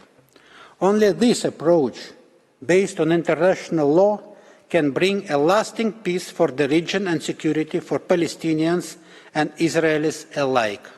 It is one of the foundations of the United Nations, mentioned in the very first article of its charter.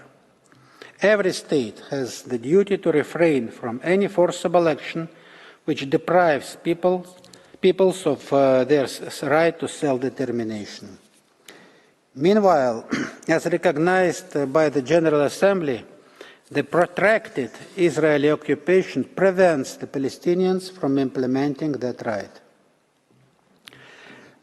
An end to the Israeli occupation has been identified as a goal for the international community by legally binding resolutions of the Security Council, including Resolution 2334. Israel is accordingly under an obligation to cease its violations of international law and to allow the Palestinian people to establish an independent state. This necessarily means that the occupation must come to an end. The other key problem that leads to continuous violations of human rights of Palestinians are the Israeli settlement activities. This policy, sometimes referred to as creation of facts on the ground, was launched back in 1967 and has led to progressive shrinking of Palestinian lands. This has effectively undermined prospects of a negotiated solution of the one element of the final status, namely the issues of territory and borders. The overall number of Israeli settlers in the West Bank, including East Jerusalem, is over 700,000. The situation is exacerbated by other arbitrary moves by the Israeli authorities. This court, in its advisory opinion on the wall, recognized that the Israeli settlement in the occupied Palestinian territory, including East Jerusalem, had been established in breach of international law. As explained in that advisory opinion, the settlements are contrary to the principle of inadmissibility of acquisition of territory by force. They also contradict the provisions of the Fourth Geneva Convention, prohibiting transfers of population and deportations from an occupied territory. Resolutions of the Security Council have characterized that policy as changing the legal status. Many examples have been provided by other delegations here. The Russian Federation expects the court to give them due consideration. Mr. President, members of the court, the question before us, therefore, the legal consequences of those violations. The starting point here is the well-established rule whereby every internationally wrongful act of a state entails the international responsibility of that state. In the present proceedings, the court will be right to conclude that Israel's violations result in Israel's duty to comply with the obligations it had breached, to put an end to its ongoing violations, and to provide reparation for the damage caused. This means, first and foremost, that Israel is under an international legal obligation to respect the right of the Palestinian people to self-determination and to stop all settlement activities in the occupied territory. Given the particular legal framework in the Middle East peace process, Israel is also under an obligation to cease all activities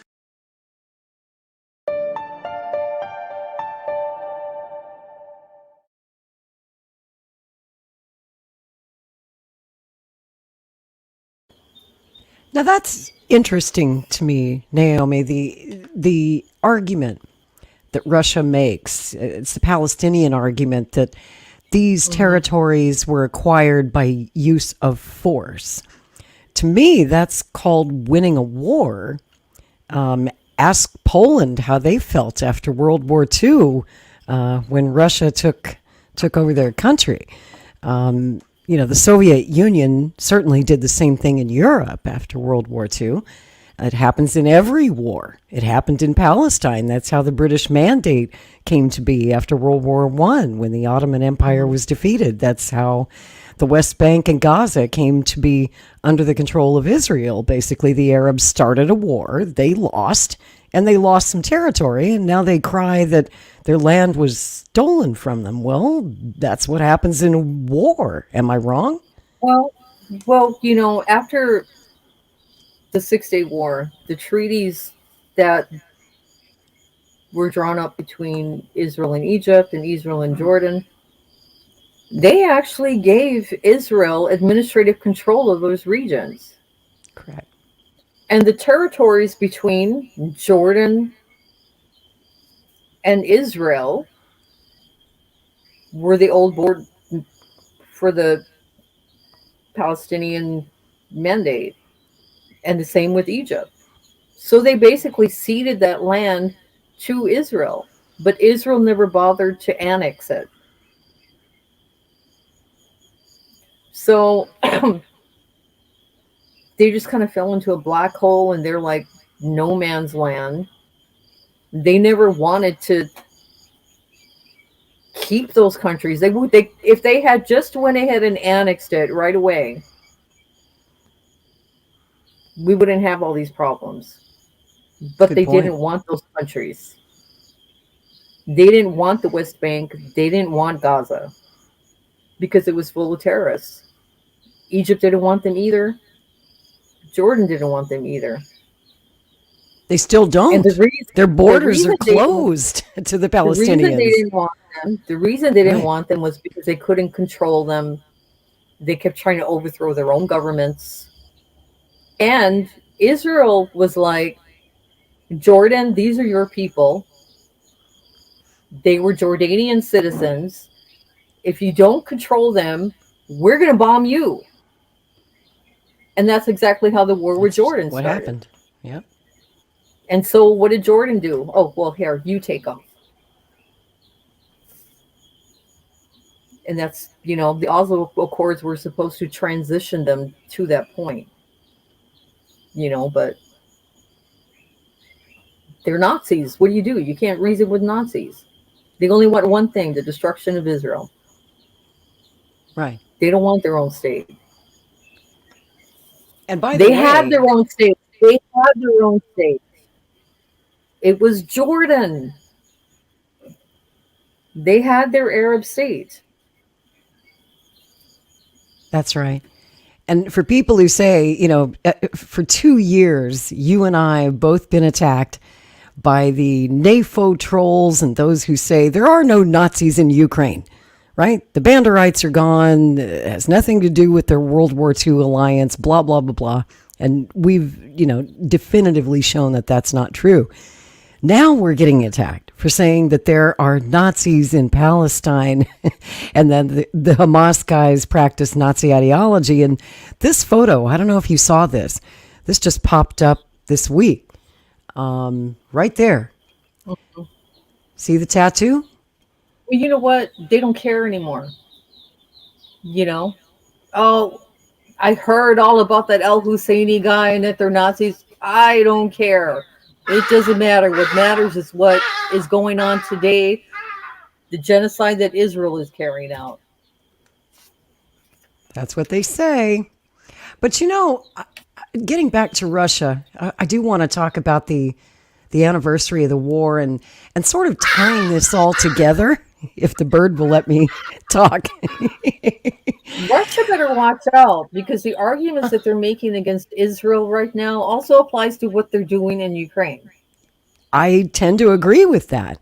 I mean, the reasons that Putin gave for invading Ukraine, 2 reasons. Mm-hmm. One, of course, was that the oppressed Russian-speaking people who consider themselves to be Russians in eastern Ukraine were being shelled and genocided, 14,000 of them killed by the Ukrainian Nazis over a 10-year period or 8-year period before Putin finally felt like he had no choice but to invade and to fight. And the second reason that he gives, of course, is the denazification of Ukraine. And on that, I agree with Putin. I think he's right. And just to refresh your memory, this is what he just told Tucker Carlson about it. The president of Ukraine stood up with the entire Parliament of Canada and applauded this man. How can this be imagined? The president of Ukraine himself, by the way, is a Jew by nationality. Really, my question is, what do you do about it? I mean, Hitler's been dead for 80 years. Nazi Germany no longer exists. And so, true. And so, I think what you're saying is you want to extinguish or at least control Ukrainian nationalism. And, the Ukrainian nationalists, this is also something that Putin said, and I think he said it very, very well. Take a look. Основные боестолкновения российской армии, как и ожидалось, происходят не с регулярными частями вооруженных сил Украины, а с националистическими формированиями, которые, как известно, и несут прямую ответственность за геноцид на Донбассе и кровь мирных граждан народных республик. Кроме того, националистические элементы, внедренные в состав регулярных украинских частей, не только подстрекают их к оказанию вооруженного сопротивления, но по сути играют и роль заградотрядов. Более того, по имеющейся информации, и это подтверждается результатами объективного контроля, мы видим это. Бендеровцы и неонацисты выставляют тяжелое вооружение, в том числе системы залпового огня, прямо в центральных районах крупных городов, включая Киев и Харьков. Они планируют вызвать ответный огонь российских ударных комплексов по жилым кварталам. По сути, они действуют так же, как и террористы во всем мире. Прикрываются людьми в надежде затем обвинить Россию в жертвах среди мирного населения. Достоверно известно, что все это происходит по рекомендации иностранных консультантов, прежде всего американских советников. Еще раз обращаюсь к военнослужащим вооруженных сил Украины. Не позволяйте неонацистам и бендеровцам использовать ваших детей, ваших жен и стариков в качестве живого щита. берите власть в свои руки. Похоже, нам с вами будет легче договориться, чем с этой шайкой наркоманов и неонацистов, которая засела в Киеве и взяла в заложники весь украинский народ. Также хочу дать самую высокую оценку действиям российских солдат и офицеров. Они действуют мужественно, профессионально, героически, выполняя свой воинский долг, успешно решают важнейшую задачу по обеспечению безопасности нашего народа и нашего Отечества. So, what he just said, and that was to justify the invasion 2 years ago that started on this date. I hear that's a speech that could have been given last week by Benjamin Netanyahu. He's basically saying, look, we've got enemies on our borders. They're Nazis. They've always been Nazis. They want to kill every single one of us. They've been attacking us for years with rockets. After October 7th, they invaded us. These terrorists came in and killed our people. We are defending our people. And indeed, Israel is like little Russia over there in the Middle East, right? You've got so many Russian Jews that now live in Israel. Many of them hold dual citizenship. They vote in Russian elections. And Putin has always been very popular in Israel. In the last elections in 2018, he won 73% of the Russian-Israeli vote. Israel has kind of stayed out of the Russia-Ukraine conflict. Obviously, they have issues with the Nazis in Ukraine. They don't want to support them. And they, in other words, it seems to me that Putin and Netanyahu are in similar positions. They are surrounded on their borders by enemies who are actual Nazis who want to kill their people, and they're fighting back, and both are being accused of genocide. Putin has often been called genocidal. He's been called a war criminal. The ICC wants him, It's the same thing that I see happening to Netanyahu. What do you think? Yeah, all the rhetoric that was used against Russia. Yep. Russia is a Nazi state, genocidal, brutal war, blah, blah, blah. It's all being used against Israel. You may be right that they may be throwing Israel under the bus. I hate to see that, though. But, this really actually is not a serious hearing. There are no real consequences to, whatever they come up with. That's true. It's non-binding legally. Yeah, it's non-binding. It's just gonna give an opinion about how whatever is going on may affect international law. And then it'll have to go to the Security Council is the only one that can decide anything. And yeah, so it's not even that important. So it's a kangaroo court. It's a play. A show trial. Yeah. Mm-hmm. Yeah, that's how it feels to me too. That's how it feels to me too. And it's interesting. We were talking about the Husseinites earlier. How Husseini is still a hero in Palestine. They have streets named after him in Gaza to this day, just like the Banderites do in Ukraine, right? They have statues for Stefan Bandera. They have streets named after him, and they, to this day, make no apologies for their Nazi past, like none whatsoever. And just to show you what I'm talking about, I'm going to show you a quick clip from, this is actually from 2014, when all of this was firing up in Crimea and in the Donbass. This is from Ukrainian television, and this is how they explain their love and admiration to this day for Stefan Bandera. He was named the Sly Fox, a nickname generated after several years of eluding assassins. It was on these streets of Munich in Germany's Bavarian region that this controversial Ukrainian figure used to walk, but that was until the 15th of October 1959.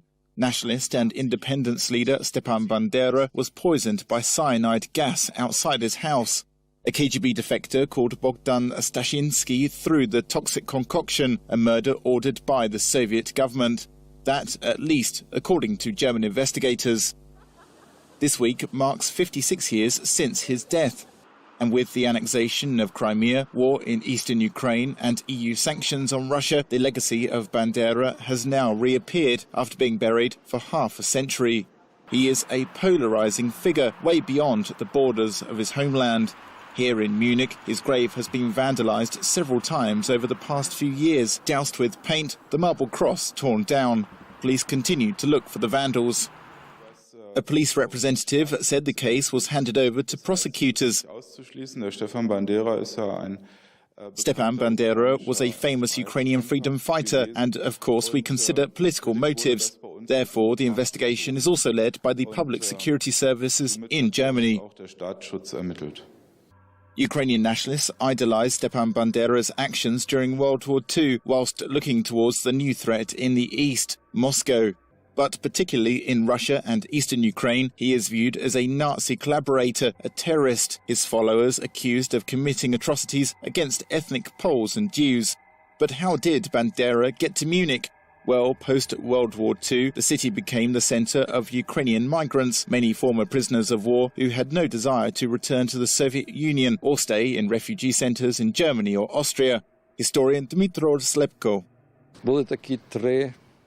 There were 3 KGB structures. The first was from Vienna, where he was under surveillance. They even managed to track his son from school, and through his son they wanted to find his family, because his surname was no longer Bandera, but Popol. At Bandera's grave in Munich's Waldfriedhof Cemetery, flowers are maintained with water from the Black Sea and soil from Ukraine. Despite attacks, his family insist the nationalist leader's resting place remains there. Neither the Organization of Ukrainian Nationalists nor the family agree that the remains be transferred back to Ukraine because of the dangers there. Even in the village where Stepan Bandera was born, a monument to him was blown up twice, so there would be danger. Therefore, it is better to leave them in Munich. Russian propaganda jumped on Bandera's partisan actions to justify early uprisings and its intervention in eastern Ukraine in 2014, a move Moscow claimed was needed to protect peaceful ethnic Russian speakers in Donbass from extermination, comparing those efforts to Stalin in World War II. But even as Vladimir Putin winds down his military intervention in Donbass, the Kremlin's actions have left far-reaching consequences. A more independent, united Ukraine, perhaps the real dream of Bandera all those years ago.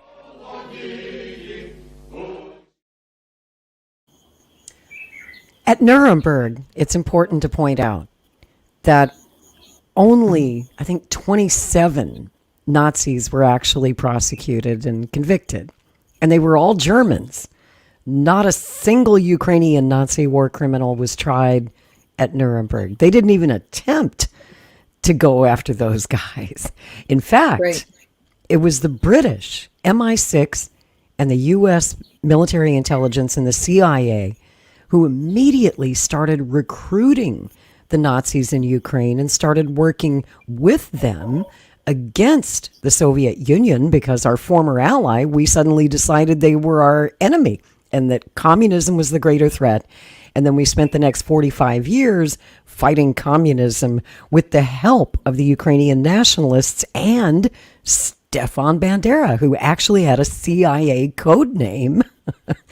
And I just started a new podcast last week called Hidden History Revealed. And I go through all of these documents that were kept secret from the British public, from the American public, until like the early 2000s, when these documents were finally declassified under the Nazi War Crimes Disclosure Act.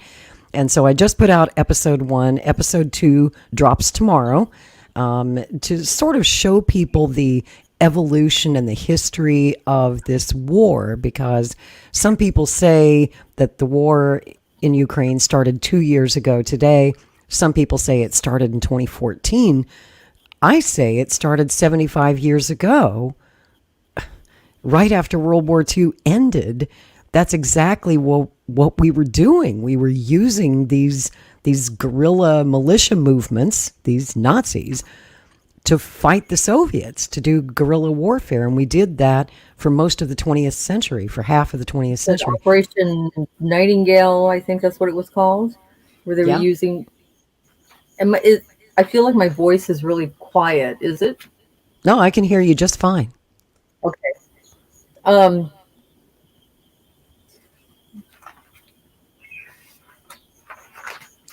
was just thinking about... I was just thinking about Ronald Reagan laying flowers at Bandeja's grave. Ah, yeah. I remember that. I'm old enough to remember that. Yeah, me Shocking. too. Shocking. So, all the Ukrainian nationalist leaders all escaped after World War II into the American zone. That's right. And ended up in Western countries, like every freaking single one of them. Like Yaroslav Honka over there in Canada, the 98-year-old Nazi we saw honored by the Canadian Parliament last year. I mean, I wrote some notes here. And of course, Mykola Lebed, who's the subject of my first episode of the podcast. He was probably the highest ranking Ukrainian Nazi war criminal who was ever brought into the United States. And he was personally recruited by CIA Director Alan Dulles, who got the Immigration Service to look the other way. They knew he was a Nazi when they let him in. And then they they protected him. Is that the guy that ended up writing World War II military history? He did. He had a publishing company, which was a CIA front for many years, called Prologue Publishing. It was based in New York City. That's where Mykola Lebed did anti-communist propaganda, books, radio shows, television shows, and they were broadcast in Canada and the United States, and especially in parts of Ukraine. It was kind of like this underground radio that somehow got around Soviet censorship, and they were just trying to inflame the hatred of the Soviets, the communists, that was already there in the Ukrainian nationalist movement and had been there since 1917. And they were just trying to basically effect regime change in the Soviet Union. That's what the whole operation was about. And they had a number of different projects: Project Aerodynamic, Project Cartel, Project Belladonna. There's a whole bunch of them, Carthage. And all these different projects were actually failures.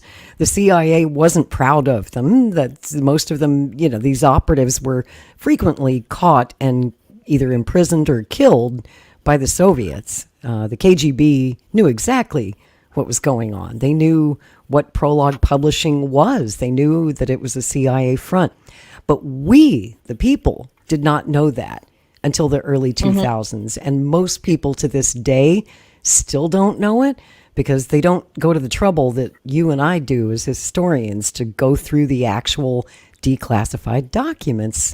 And that's why they don't believe us when we tell them, yes, they are Nazis in Ukraine, and yes, they are Nazis in Palestine. It's all very, very well documented. And yet they're teaching people an inverted version of history.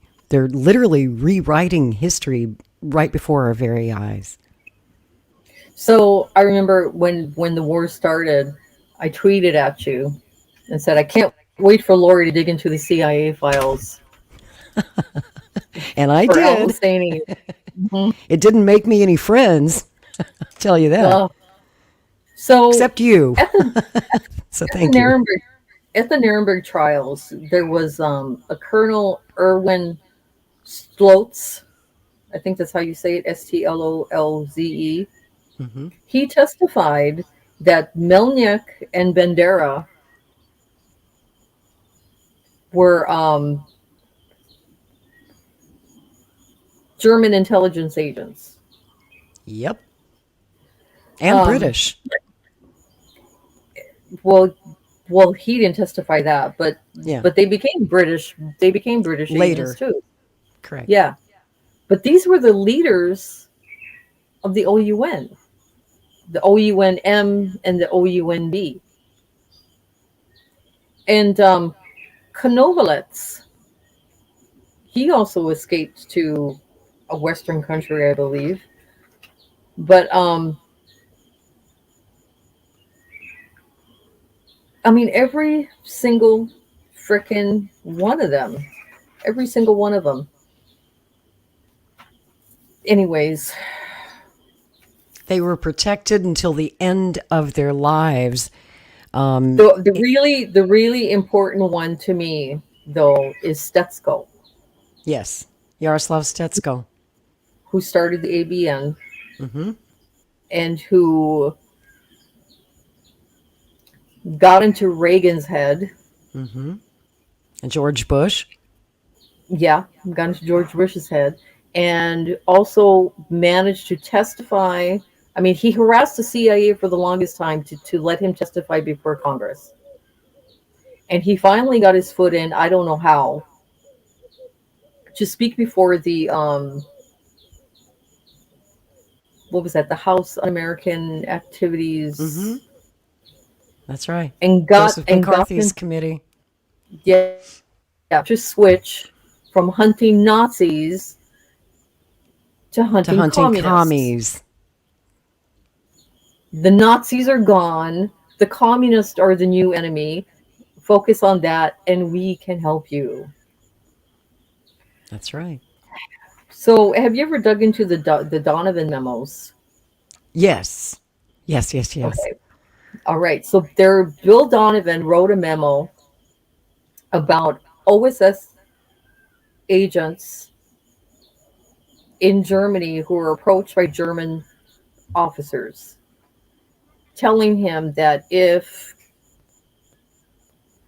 the United States agreed to not let Russia into the Western IDP camps, not let them manage it, because that's where all the where the Nazis were, their most wanted list. All the Nazis were. Yeah. If you didn't let them in there, and if the United States would create a policy to contain Russia, to keep them out of the West, because they said it does no good to defeat one totalitarian regime just so another totalitarian regime can rise up and take over Europe. If you do that, we will get all these German soldiers, German officers to surrender and end the war. So these OSS agents were like, oh, fuck off. But he included that in the note, and that is exactly what happened. So somebody higher up saw that and said, that sounds like a good idea. And it was probably frickin' Hoover. Well, it's interesting. In early March of 1945, they already had several top-ranking Nazis captured, had them in prison camps over there, and the recruitment had already begun, even before Nazi Germany surrendered, before the end of the war. British and American OSS naval intelligence were taking their pick of some of the best and the brightest Nazis, pulling them out of those camps. And Stalin found out about it. And boy, was he mad. He felt like he'd been stabbed in the back by his allies. And there's a series of letters that are fascinating between Stalin and President Roosevelt in March, just like literally a month before Franklin Roosevelt died. Stalin, for the first time, they'd had a good relationship, but that relationship got very prickly when Stalin brought it up, and he warned Roosevelt. He said, look, your guys are over there in Italy picking Nazis out of these detention camps and recruiting them to work for your intelligence agencies.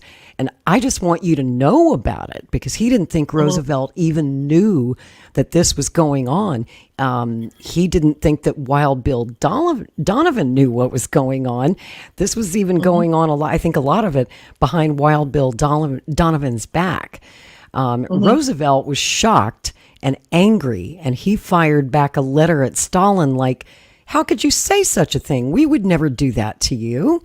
I mean, Joe, Uncle Joe, we're friends. I mean, I'm not going to do that to you. And Stalin's like, this is happening, whether you believe me or not. And sure enough, it took half a century to get the documents to prove that time Joseph Stalin was telling the truth. He was absolutely right. No. That is what was happening. You know, they're traitors.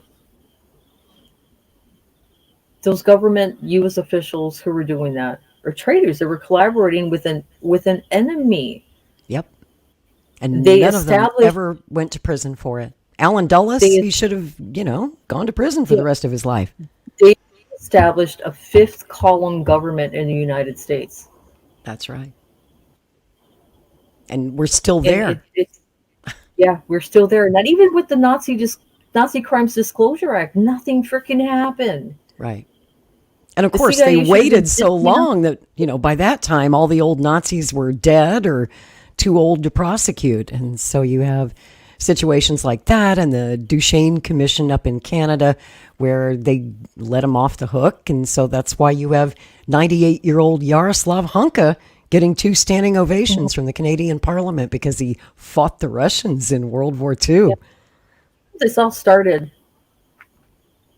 toward the end of World War One, in my opinion. Interesting. Okay, so here's how I see it. All right. So Russia's, left the war. They got out of the war because they were losing. And then a civil war started. Right. Okay. And the civil war started because, they killed the Tsar. And then there was the Bolsheviks did a coup. And Europe panicked.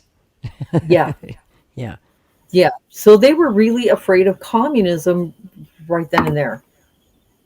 There was the socialist movement that was starting up in the UK, pretty strong. It was happening in the United States, pretty strong. And Germany. So the anti-communist faction in the United States came up then. Okay.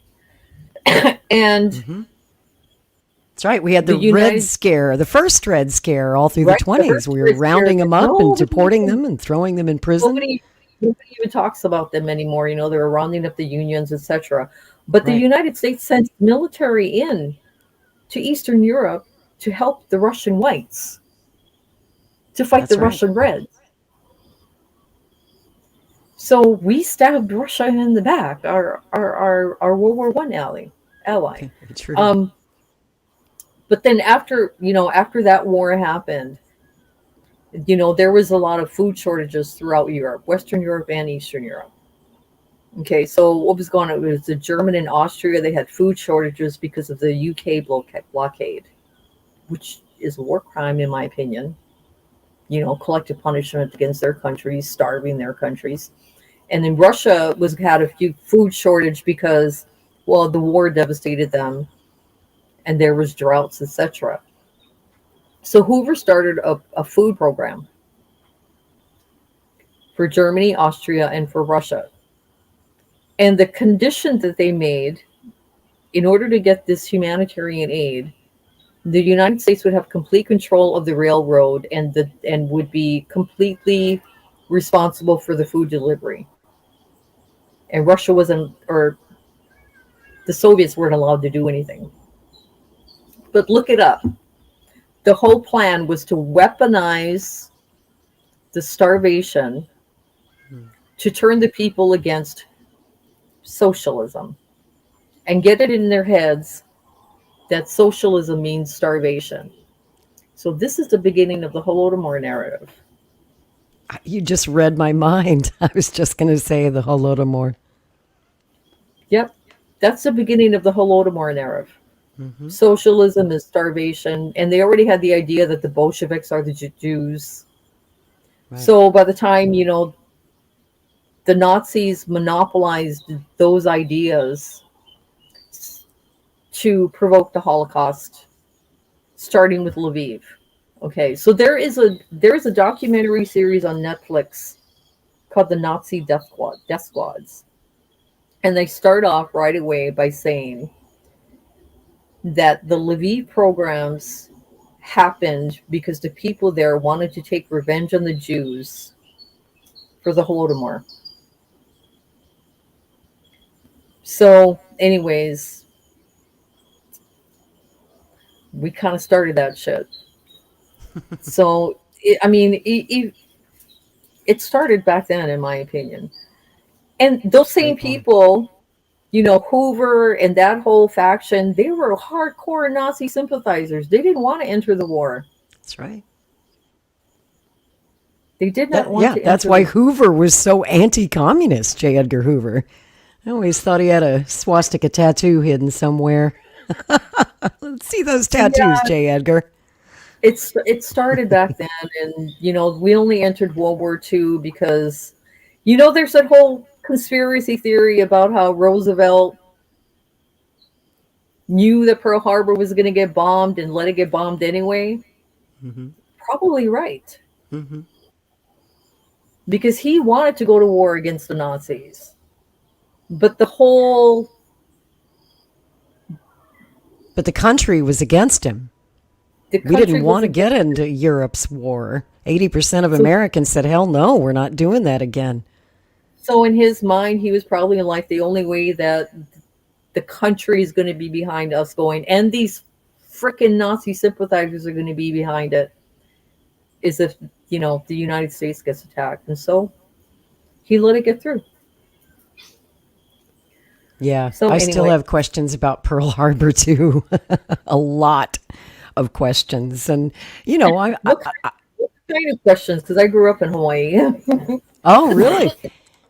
I don't know if you've read the book Roosevelt and Stalin by Susan Butler. It's a really good read. I recommend it.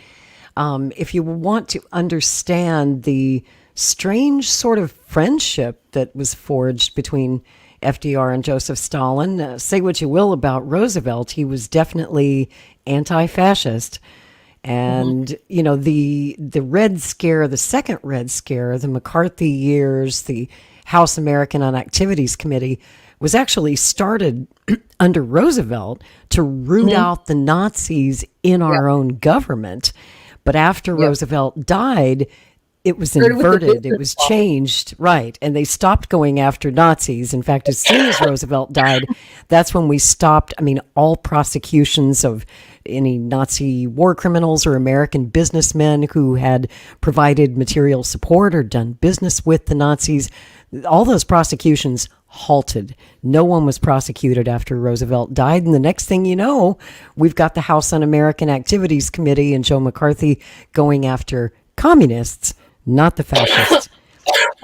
And the Nazis were allowed to immigrate to the United States as long as they promised not to try and start a Fourth Reich in America. They were like, okay, you can come in as long as you don't try to establish a Fourth Reich in the United States, but communists from anywhere in the world were not allowed to immigrate to the United States. It asks you right there on the immigration form, are you a communist? And if you answer yes, you can't come in. But if you're a Nazi, it's cool. Come on in. We got you. Yeah. That's a fact. My husband was telling me that when he came to America back in the 90s, did you have to sign a form saying you weren't a communist? Yeah. In the 90s. Yep. Mm-hmm. I'm told that that's still on the form to this very day. And former President Trump, who's now running for president again, he's reiterating that policy. And not only that, he's talking about deporting communists. So if you came here from a communist country or you're a communist, he's going to kick your ass out. That's what he says. I don't know if he'll actually do it. Trump says a lot of things and then doesn't actually do them. But, I think he's part of the whole game. He's part of the game. Yeah. It's all an act. Well, yeah. And just recently, within the last couple of weeks, we heard Trump basically saying that he would continue to support Ukraine in the fight against Russia. So people think, he wants to end the war, and he's said, I'll end it in 24 hours. Then he turns around and contradicts himself and says, yeah, we shouldn't put so much funding into it, but he didn't say he would stop the funding and stop supporting Zelensky and that regime in Ukraine. Mm. So, I mean, Trump's just a wild card. You can't figure the guy out. Good luck, America. Indeed. So let me ask you, do you still vote in American elections? I don't know if I'm gonna. But you can, if you want to, I guess. Yeah, I can. Unless Tulsi Gabbard ends up on a ticket. She might. Trump's courting her heavily right now.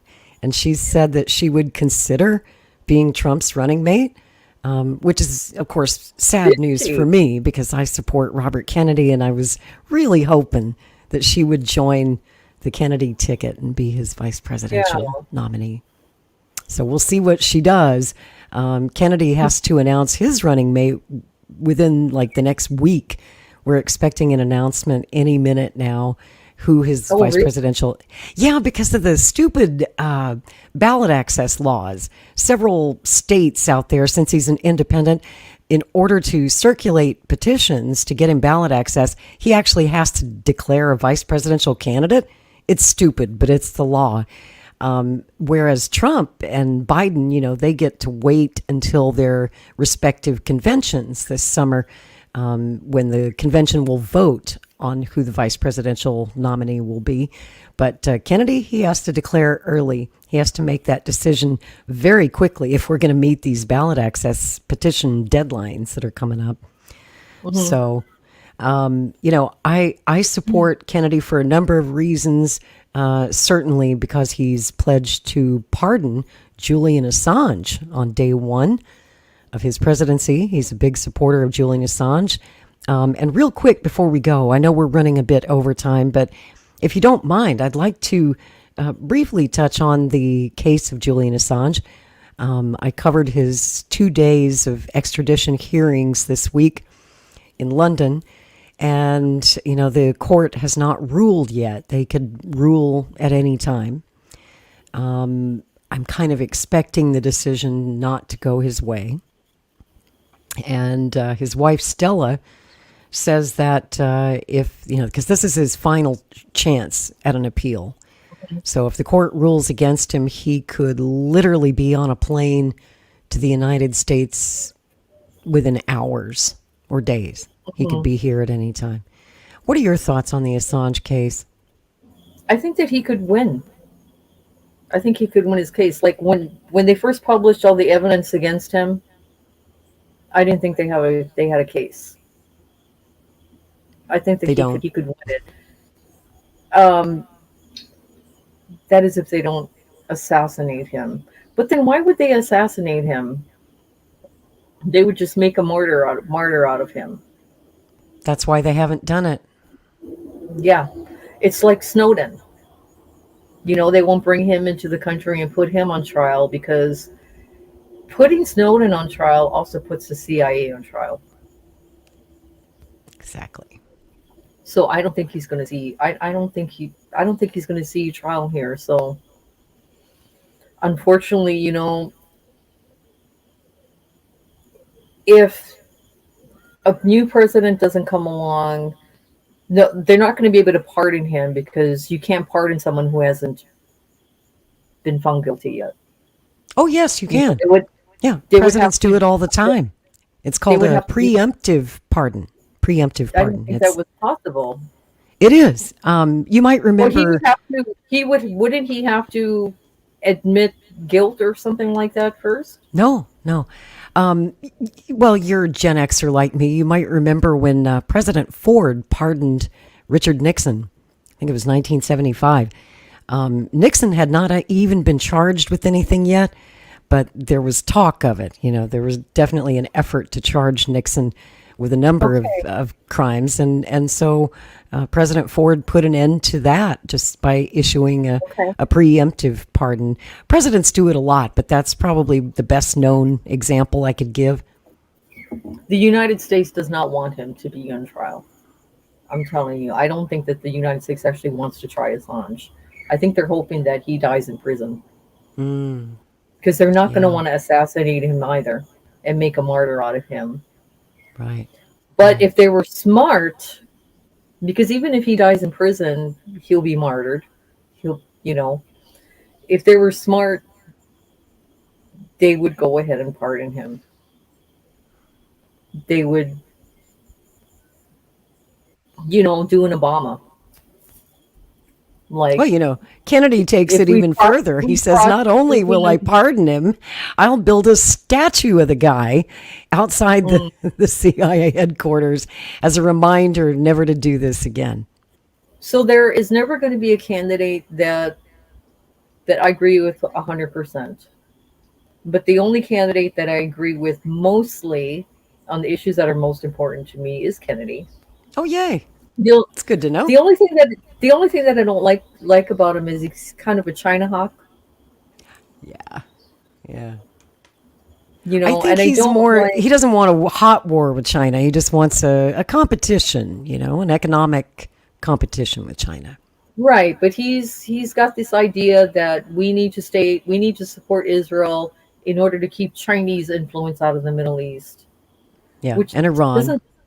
doesn't sound much different to me than we need Israel to keep Soviet control out of the Middle East.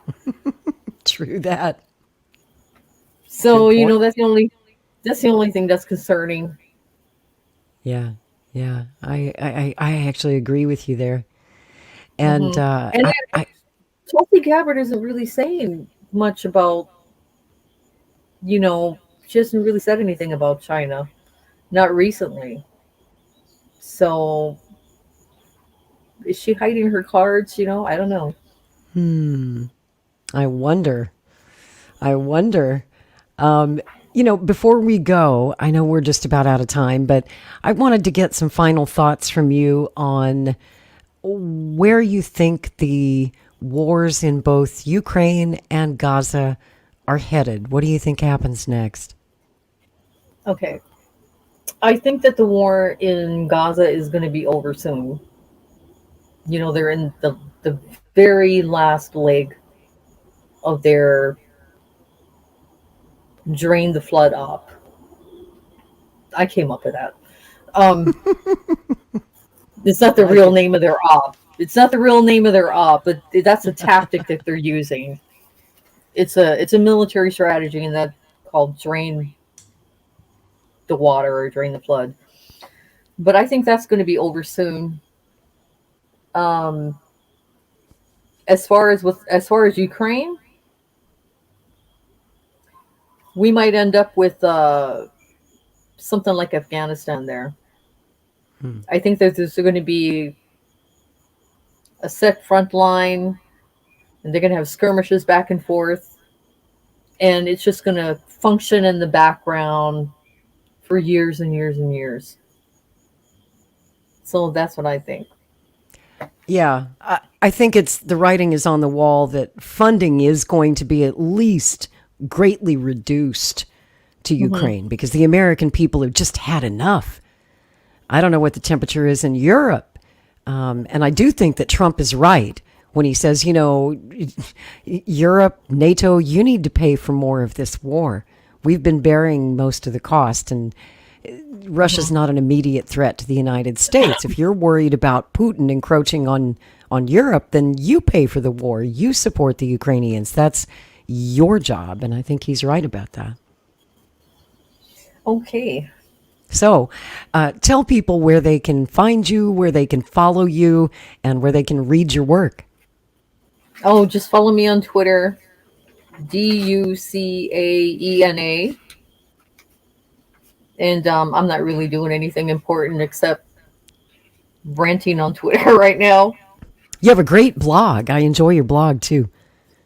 Eventually, I would like to do a podcast, but I don't know.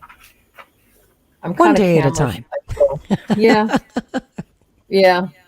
I'm still, wishing that everybody would stop all these shenanigans so I can just spend all my time gardening. That's what I would rather be doing. Yes. I want to go back to being politically oblivious like I was in the 80s. Yeah. Me too. I miss those days, man. I miss those days. The before times. I miss It's a the free before country, times. man. It's a free country, man. I miss saying that. I want to make it free again. I want to bring back the freedom that our generation understood and enjoyed, that unfortunately our kids and grandkids have not had a chance to enjoy growing up in this post 9/11 eternal war world. The permanent endless war state. We remember a time when it wasn't really like that. And I wish we could have that back. When I joined the military, it was peacetime. Yeah. It was wonderful. Yep. The CIA had to go screw it all up. Like they always do. Just like the 80s, they screwed it all up, with their Iron Contra stuff and bringing drugs into the country and all that crap. I remember. It could have been nice. We right, complained a lot then, but wouldn't we love to have it back now? I sure would. I don't really remember what we complained about. I complained mostly about Reagan and the music. And now the 80s music sounds good to me, but at the time I thought it sucked. Did you remember like the biggest debate that we used to have was whether rock and roll or disco was better? That's right. Deliver me back to the days of early MTV when they actually played music on MTV. That is what we used to have fist fights over. Rock and roll or disco. Disco sucks. It still sucks. I'm a rock and roll girl. I don't know. Disco's kind of nice now. Kind of fun. Yeah, in retrospect and in very small doses. No, it's fun because it's like back then it was gay. Oh wait, you can't say that anymore. Sorry. Can't say that. We used to be able to. Yeah. But yeah. Anyways, before I don't want to get you in trouble on YouTube. Oh man, I've been banned from YouTube so many times it's not even funny. Edit that part out. Edit that part out. We'll cut that part out later. I have enough trouble with the freaking Nazis coming after me. I don't need the anti-turf people coming after me. Yeah. Yeah. You want the blue-haired LGBTQ plus army coming after you too. But they're the queers for Palestine. Figure that one out. Go there and get thrown off ropes. Isn't that sort of like chickens for KFC? I don't understand. I don't get it. A little bit of a loop in logic there. I really did have a whole lot more that I wanted to talk about. I'm like, you know what? There's no way. There's no freaking way. So, 2 hours or 2.5 hours. We barely even scratched the surface. But I hope to our viewers out there that we managed to illuminate some things for you, connect some dots for you, provide historical context that perhaps you didn't know. Now you do, and I hope we've given you very much to think about. And I had somebody in the chat asking me, what was that film that we were playing earlier about the Grand Mufti? Once again, the name of that film is The Turban and the Swastika, and it was produced in Germany, I think some 25 years ago, but it's up on YouTube for free in its entirety with English subtitles, and I highly recommend it if you were intrigued by some of the things we talked about tonight here on Strange Bedfellows. So with that, let's continue this conversation another time. We got a lot more to talk about. It was such a pleasure finally getting to meet you, Naomi, and to talk to you face to face. And thanks for sharing your wisdom, your knowledge of history with us tonight. And sleepily though, but this morning for you. Looks like a beautiful day there in South Africa. Sun is shining. Partly. So I hope you get to enjoy your day. Thanks for getting up early to be with us or staying up all night with us. And we will see you guys back here next Saturday night at 9 p.m. Eastern. Till then, peace. Aloha. In a universe full of ideas, we draw lightness from the dark to a place where opposites attract. Right meets left, positive touches negative, sparking an explosion of truth. Because politics makes strange bedfellows.